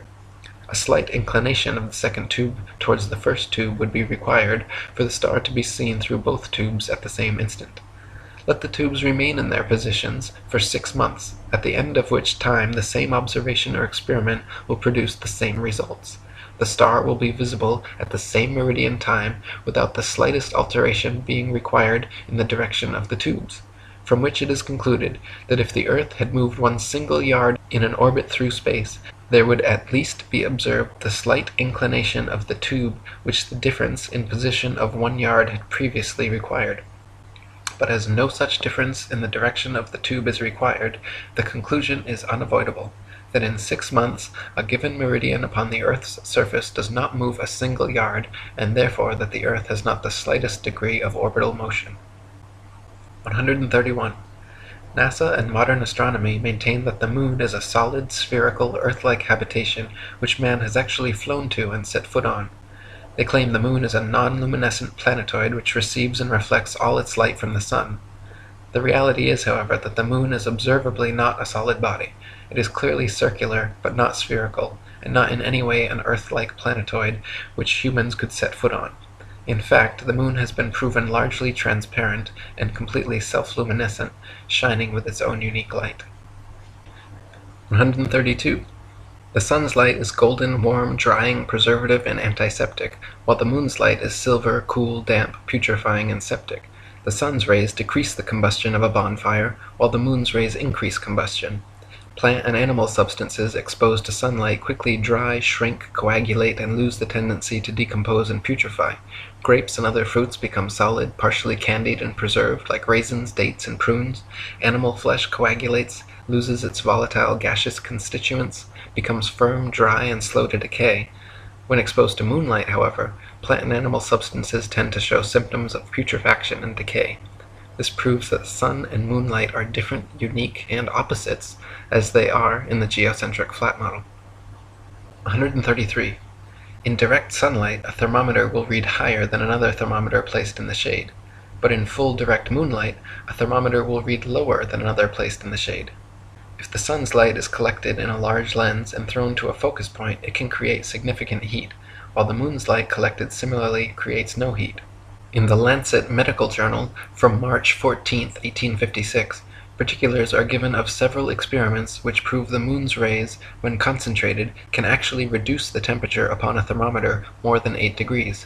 So sunlight and moonlight clearly have altogether different properties. 134. Furthermore, the moon itself cannot physically be both a spherical body and a reflector of the sun's light. Reflectors must be flat or concave for light rays to have any angle of incidence. If a reflector's surface is convex, then every ray of light points in a direct line with the radius perpendicular to the surface, resulting in no reflection. 135. Not only is the moon clearly self-luminescent, shining its own unique light, but it is also largely transparent. When the waxing or waning moon is visible during the day, it is possible to see the blue sky right through the moon. And on a clear night, during a waxing or waning cycle, it is even possible to occasionally see stars and planets directly through the surface of the moon. The Royal Astronomical Society has on record many such occurrences throughout history which all defy the heliocentric model. 136. Many people think that modern astronomy's ability to accurately predict lunar and solar eclipses is a result and proof positive of the heliocentric theory of the universe. The fact of the matter, however, is that eclipses have been accurately predicted by cultures worldwide for thousands of years before the heliocentric ball Earth was even a glimmer in Copernicus's imagination. Ptolemy, in the 1st century AD, accurately predicted eclipses for 600 years on the basis of a flat stationary Earth with equal precision as anyone living today. All the way back in 600 BC, Thales accurately predicted an eclipse which ended the war between the Medes and the Lydians. Eclipses happen regularly with precision in 18-year cycles, so regardless of geocentric or heliocentric, flat or globe Earth cosmologies, eclipses can be accurately calculated independent of such factors. 137. Another assumption and supposed proof of the Earth's shape, heliocentrists claim that lunar eclipses are caused by the shadow of the ball Earth occulting the moon. They claim the Sun, Earth, and Moon spheres perfectly align like three billiard balls in a row, so that the Sun's light casts the Earth's shadow onto the Moon. Unfortunately for heliocentrists, this explanation is rendered completely invalid due to the fact that lunar eclipses have happened and continue to happen regularly when both the Sun and Moon are still visible together above the horizon. For the Sun's light to be casting Earth's shadow onto the Moon, the three bodies must be aligned in a straight 180-degree syzygy, but as early as the time of Pliny, there are records of lunar eclipses happening while both the Sun and Moon are visible in the sky. Therefore, the eclipser of the Moon cannot be the Earth or Earth's shadow, and some other explanation must be sought. 138. Another favorite proof of ball-earthers is the appearance from an observer on shore of ships' hulls being obfuscated by the water and disappearing from view when sailing away towards the horizon. Their claim is that ships' hulls disappear before their mastheads because the ship is beginning its declination around the convex curvature of the ball-earth. Once again, however, their hasty conclusion is drawn from a faulty premise, namely that only on a ball-earth could this phenomenon occur. The fact of the matter is that the law of perspective on plane surfaces dictates and necessitates the exact same occurrence. For example, a girl wearing a dress walking away towards the horizon will appear to sink into the earth the farther away she walks. Her feet will disappear from view first, and the distance between the ground and the bottom of her dress will gradually diminish until, after a half a mile, it seems like her dress is touching the ground as she walks on invisible legs. Such is the case on plane surfaces. The lowest parts of objects receding from a given point of observation necessarily disappear before the highest. 139. Not only is the disappearance of ships' hulls explained by the law of perspective on flat surfaces, it is proven undeniably true with the aid of a good telescope. If you watch a ship sailing away into the horizon with the naked eye until its hull has completely disappeared from view under the supposed curvature of the earth, then look through a telescope, you will notice the entire ship quickly zooms back into view, hull and all, proving that the disappearance was caused by the law of perspective, not by a wall of curved water. This also proves that the horizon is simply the vanishing line of perspective from your point of view, not the alleged curvature of the earth.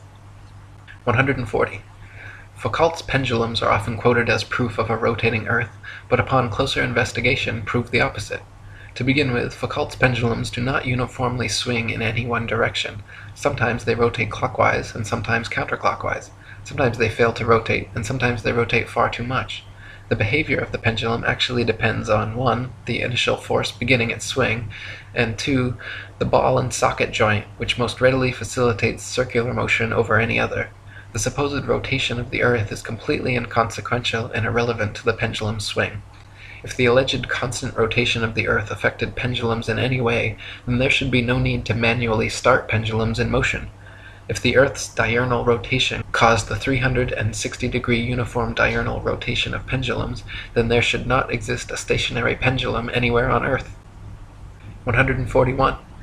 The Coriolis effect is often said to cause sinks in toilet bowls in the northern hemisphere to drain spinning in one direction, while in the southern hemisphere causing them to spin the opposite way, thus providing proof of the spinning ball earth. Once again, however, just like Foucault's pendulums spinning either which way, sinks and toilets in the northern and southern hemispheres do not consistently spin in any one direction. Sinks and toilets in the very same household are often found to spin opposite directions, depending entirely upon the shape of the basin and the angle of the water's entry, not the supposed rotation of the earth. 142. People claim that if the earth were flat, they should be able to use a telescope and see clear across the oceans. This is absurd, however, as the air is full of precipitation, especially over the oceans, and especially at the lowest, densest layer of atmosphere, is not transparent. Picture the blurry haze over roads on hot, humid days. Even the best telescope will blur out long before you could see across an ocean. You can, however, use a telescope to zoom in much more of our flat Earth than would be possible on a ball 25,000 miles in circumference. 143. People claim that if the Earth were flat, with the sun circling over and around us, we should be able to see the sun from everywhere, all over the Earth, and there should be daylight, even at night time.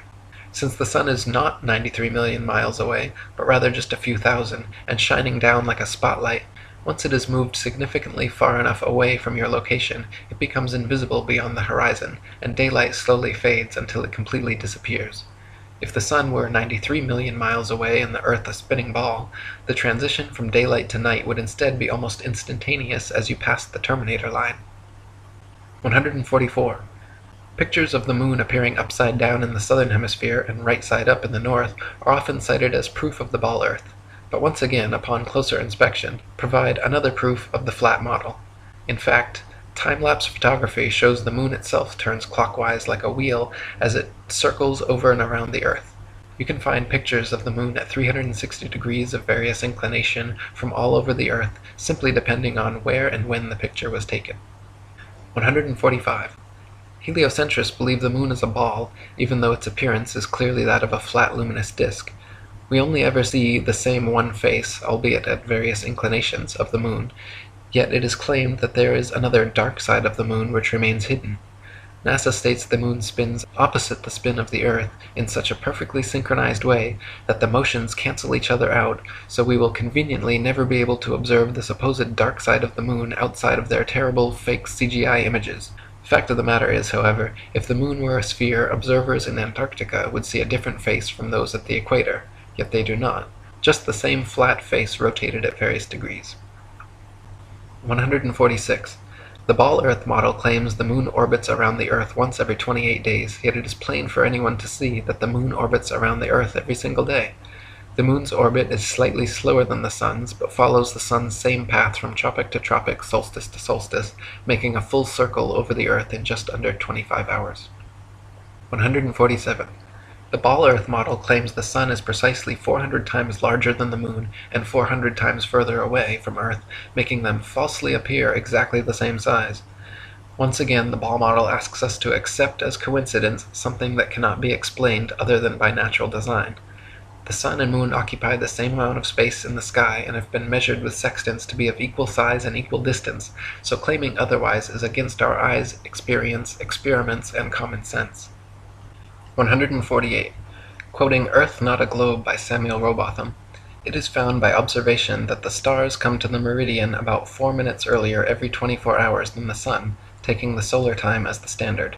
This makes 120 minutes every 30 days and 24 hours in the year, hence all the constellations have passed before or in advance of the sun at that time. This is the simple fact as observed in nature, but the theory of rotundity and motion on axes and in an orbit has no place for it. Visible truth must be ignored because this theory stands in the way and prevents its votaries from understanding it. 149. Throughout thousands of years, the same constellations have remained fixed in their same patterns without moving out of position whatsoever.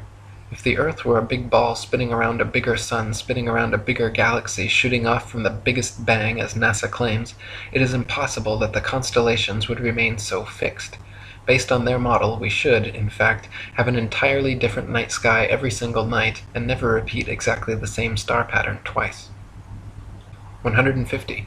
If Earth were a spinning ball, it would be impossible to photograph star trail time-lapses turning perfect circles around Polaris anywhere but the North Pole.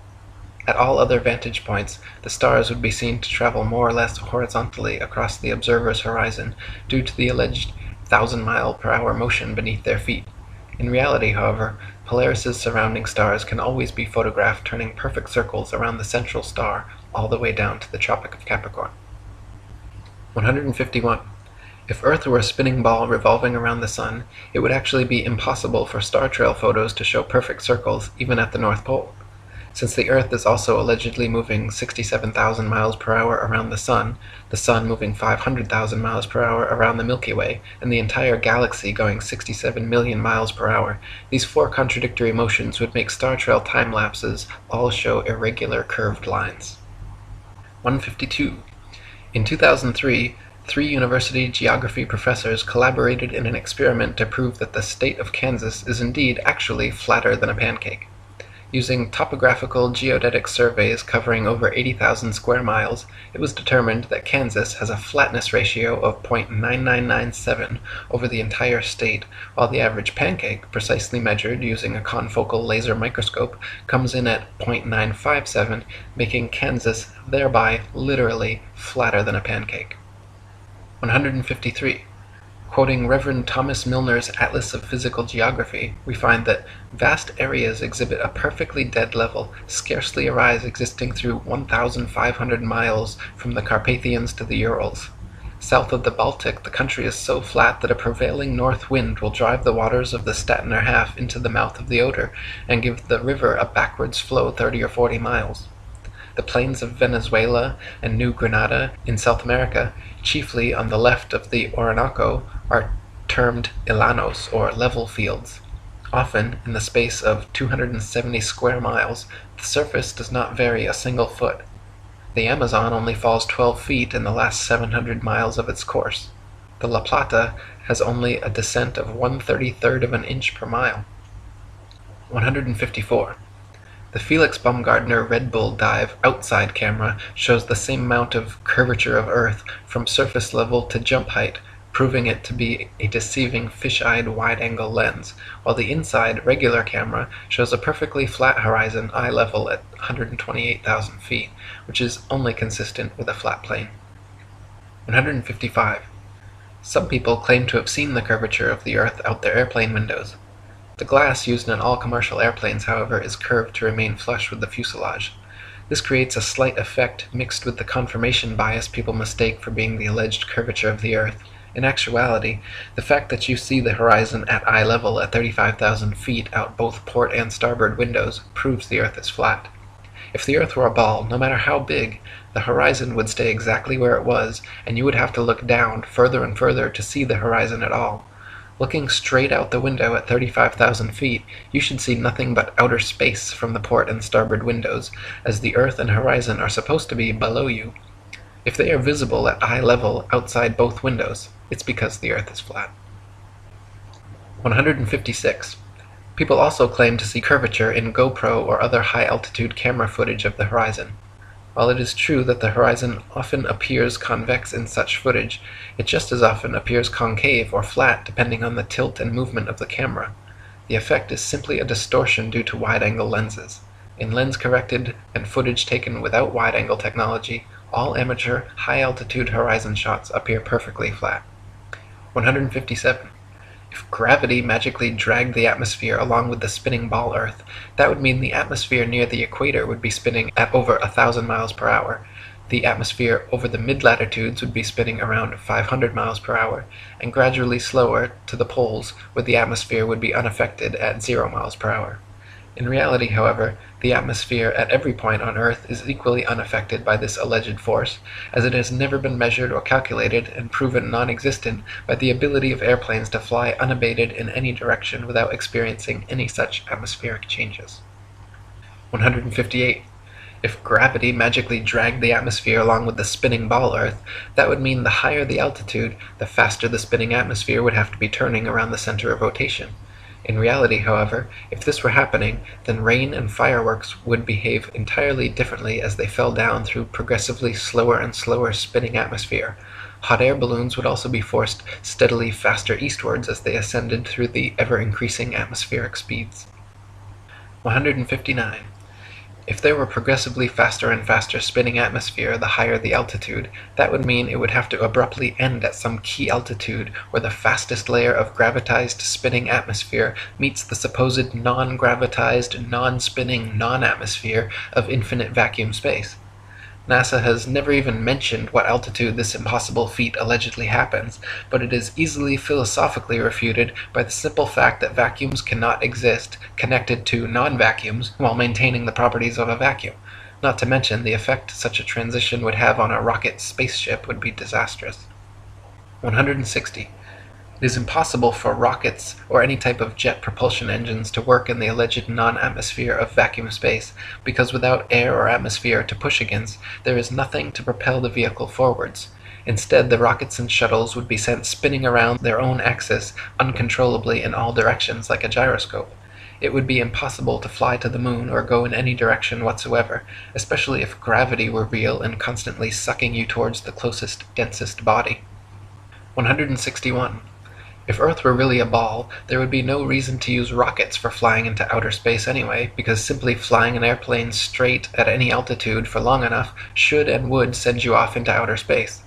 To prevent their airplanes from flying tangent to the ball Earth, pilots would have to constantly course correct downwards, or else within just a few hours, the average commercial airliner traveling 500 miles per hour would find themselves lost in outer space.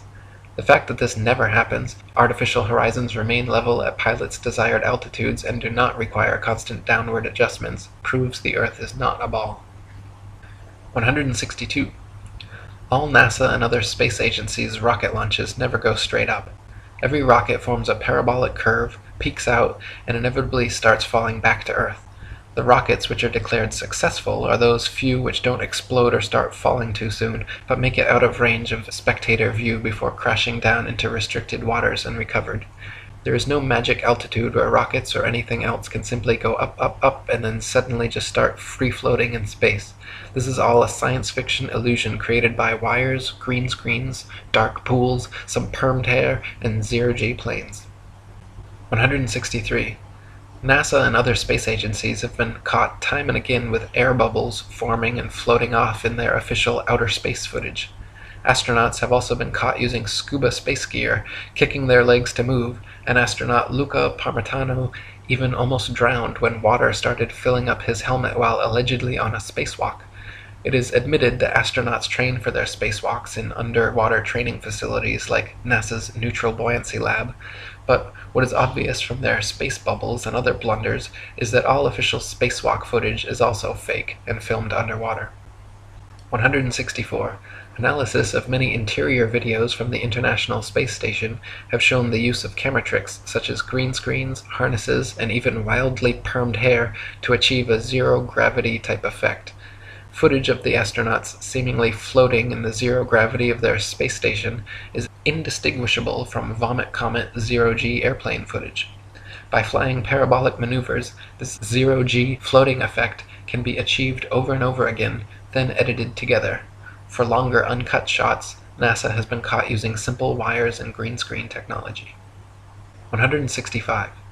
NASA claims one can observe the International Space Station pass by overhead, proving its existence.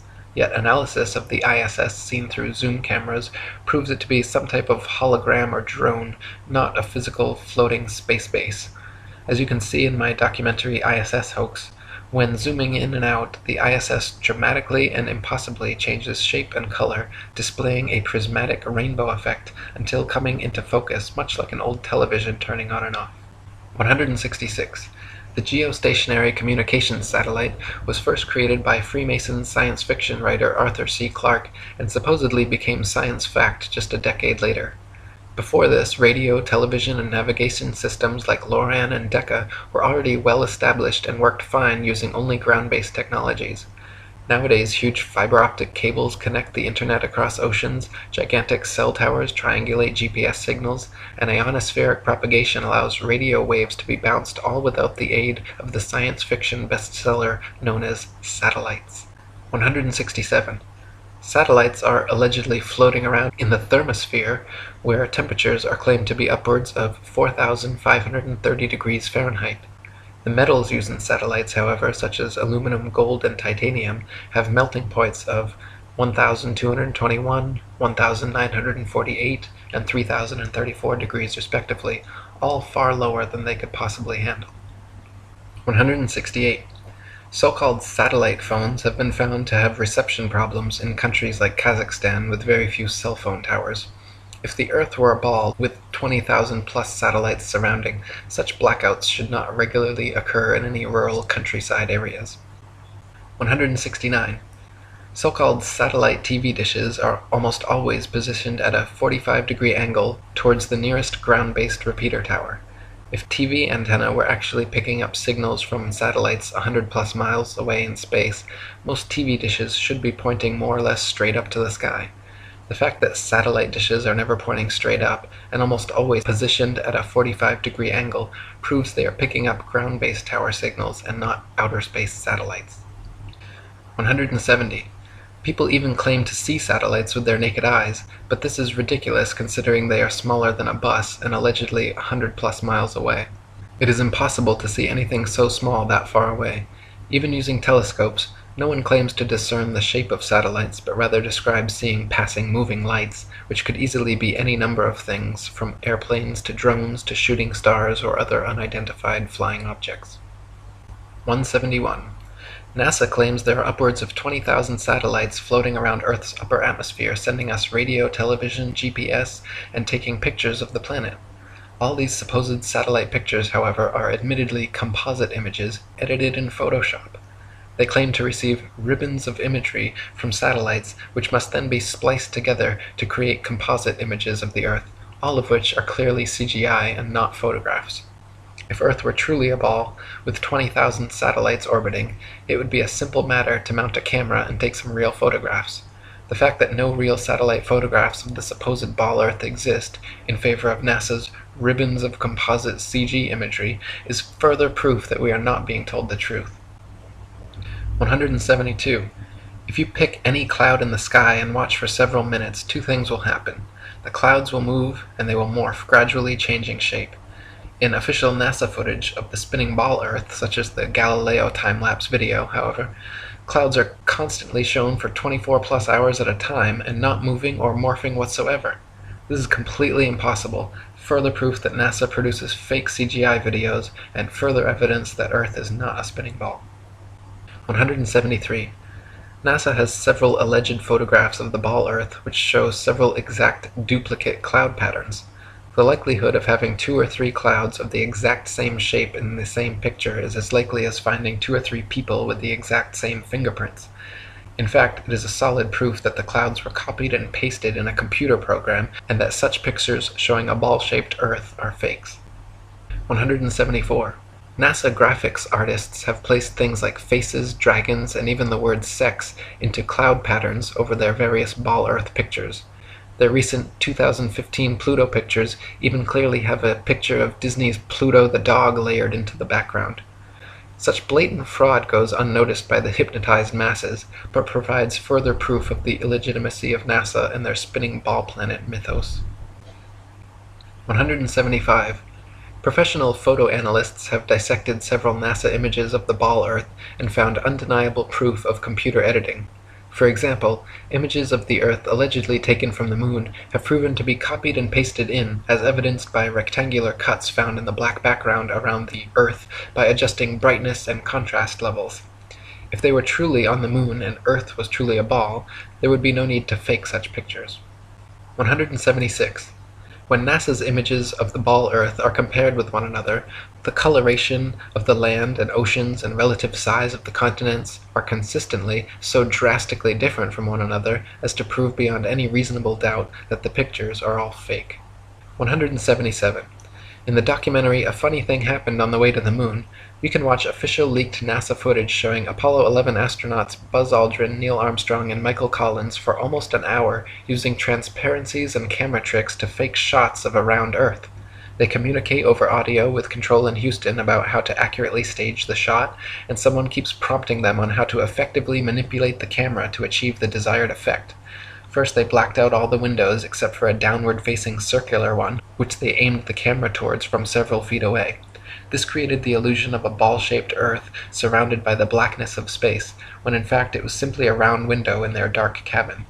Neil Armstrong claimed at this point to be 130,000 miles from the Earth, halfway to the Moon.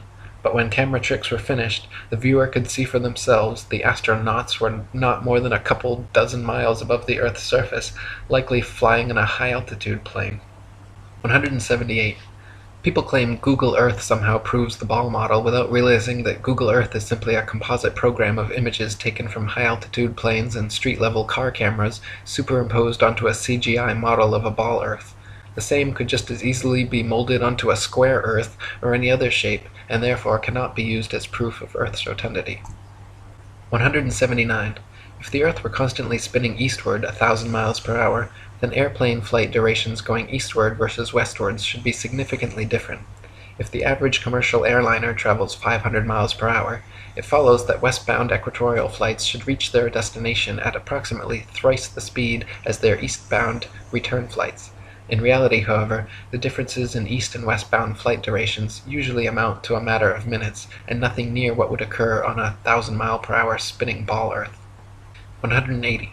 The spinning ball model dictates that the Earth and atmosphere would be moving together at approximately 500 miles per hour at the mid-latitudes where LA to New York City flights take place.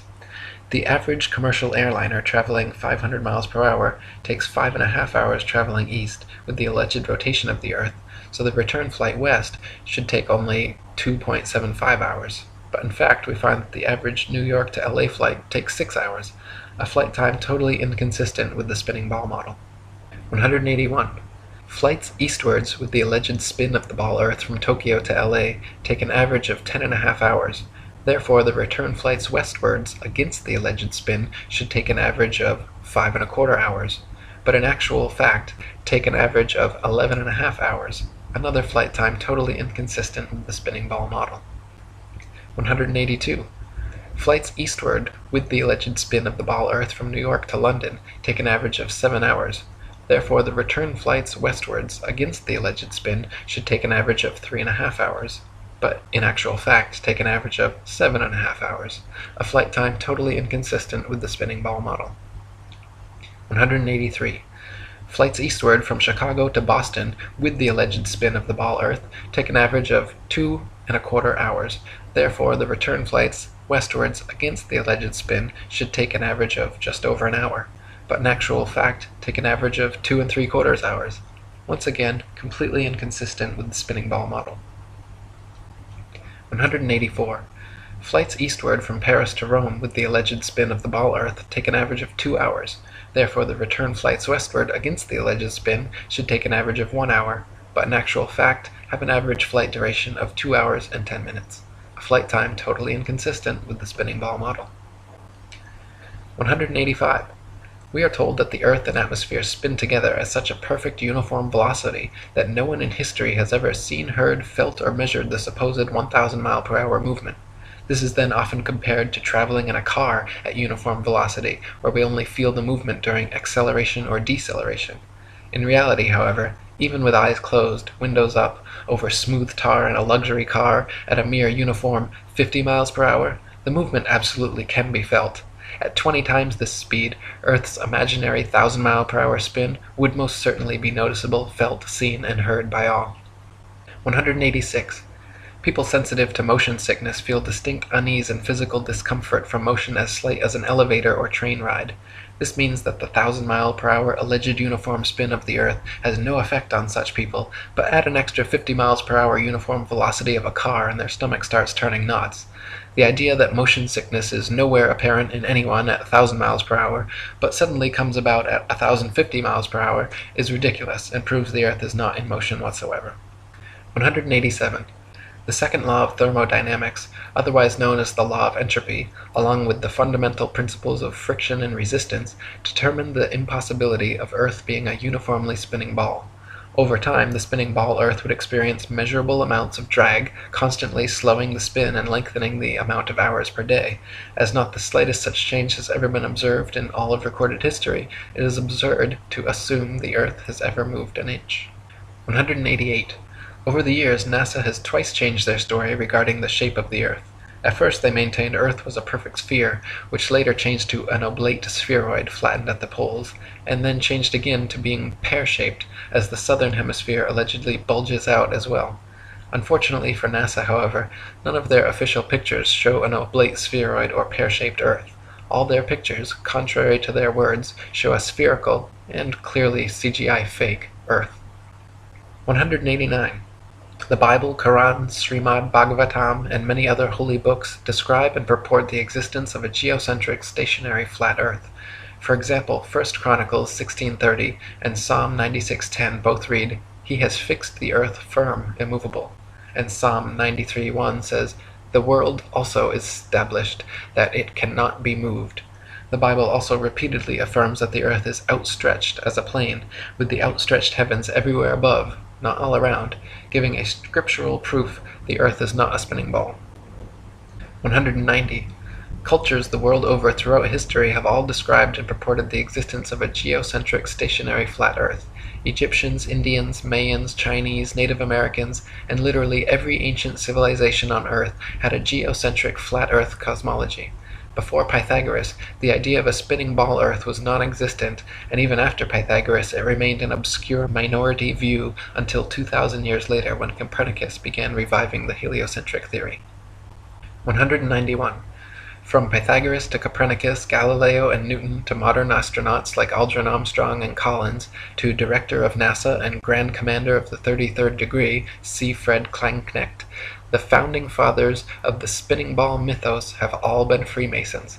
The fact that so many members of this, the largest and oldest secret society in existence, have all been co-conspirators bringing about this literal planetary revolution is beyond the possibility of coincidence and provides proof of organized collusion in creating and maintaining this multi-generational deception.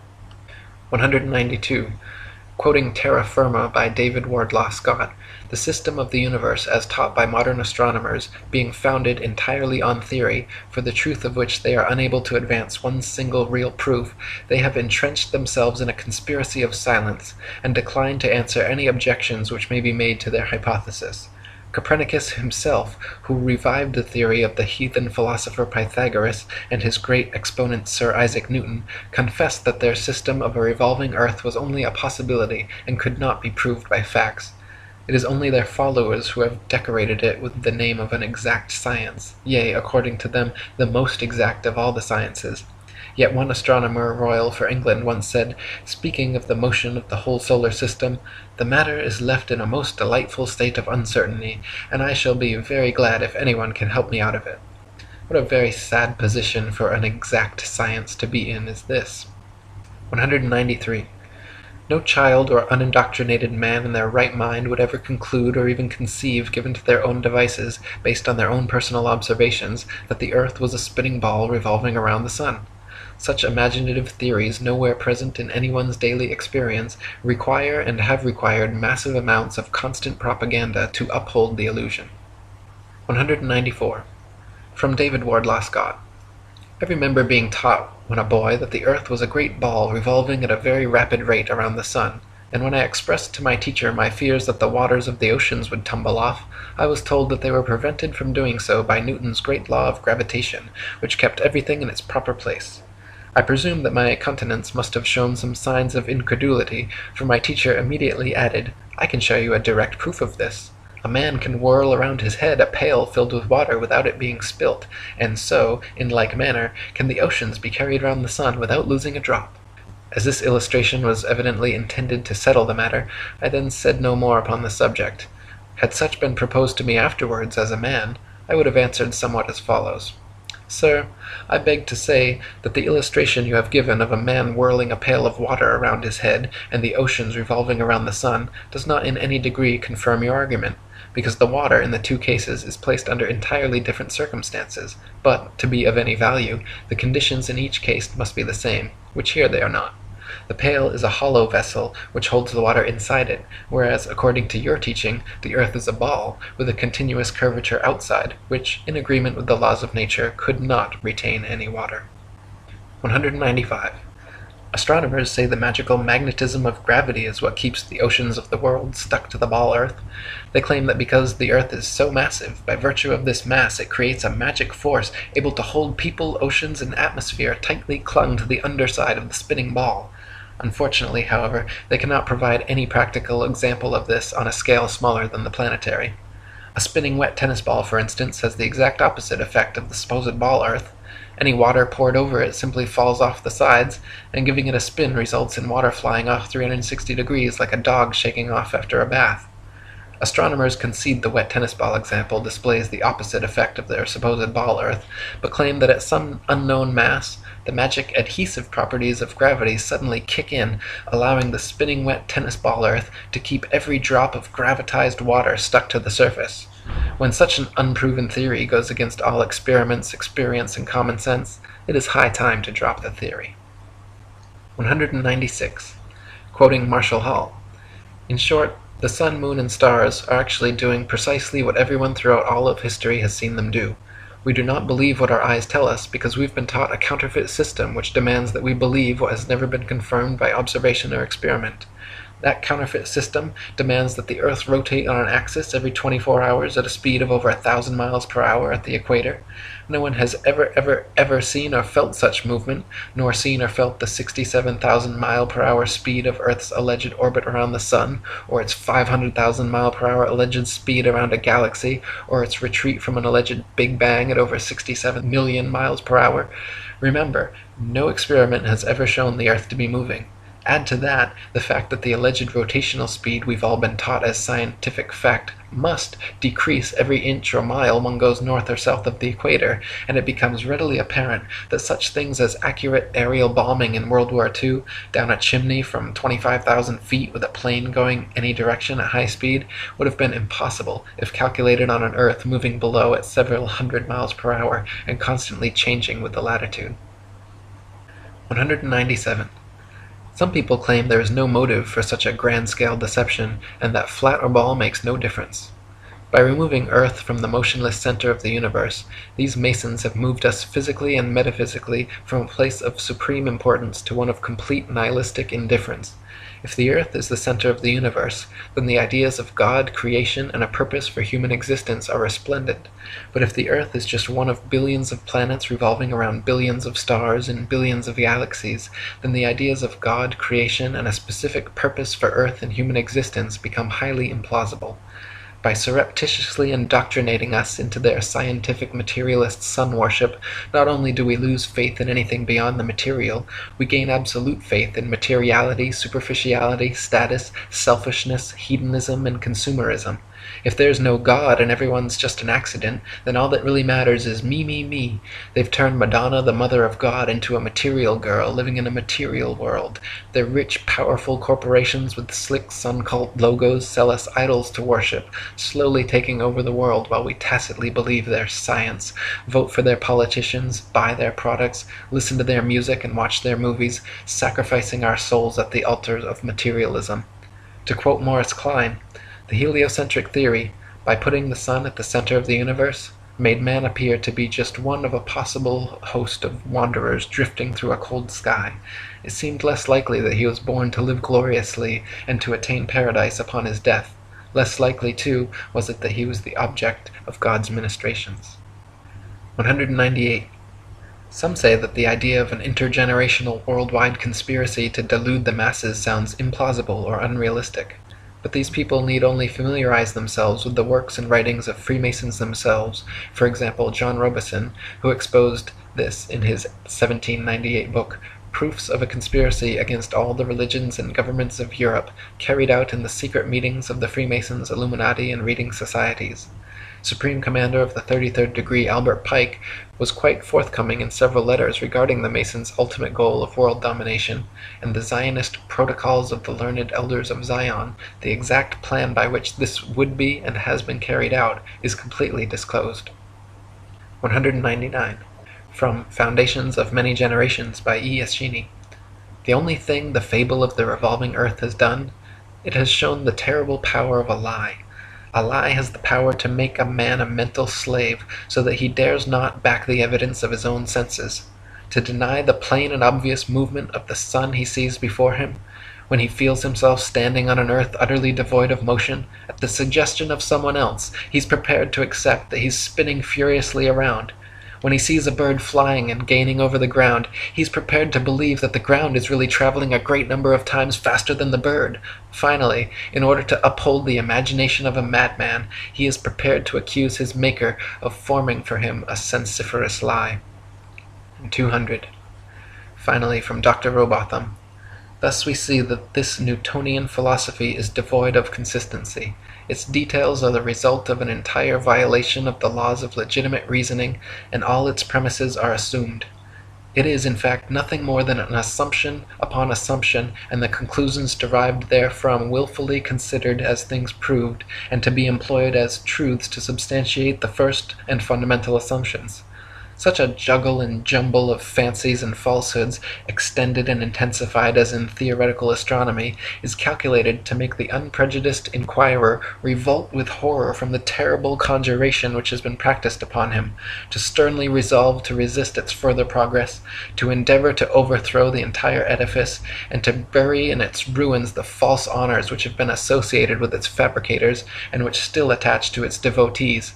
For the learning, the patience, the perseverance, and devotion for which they have ever been examples, honour and applause need not be withheld.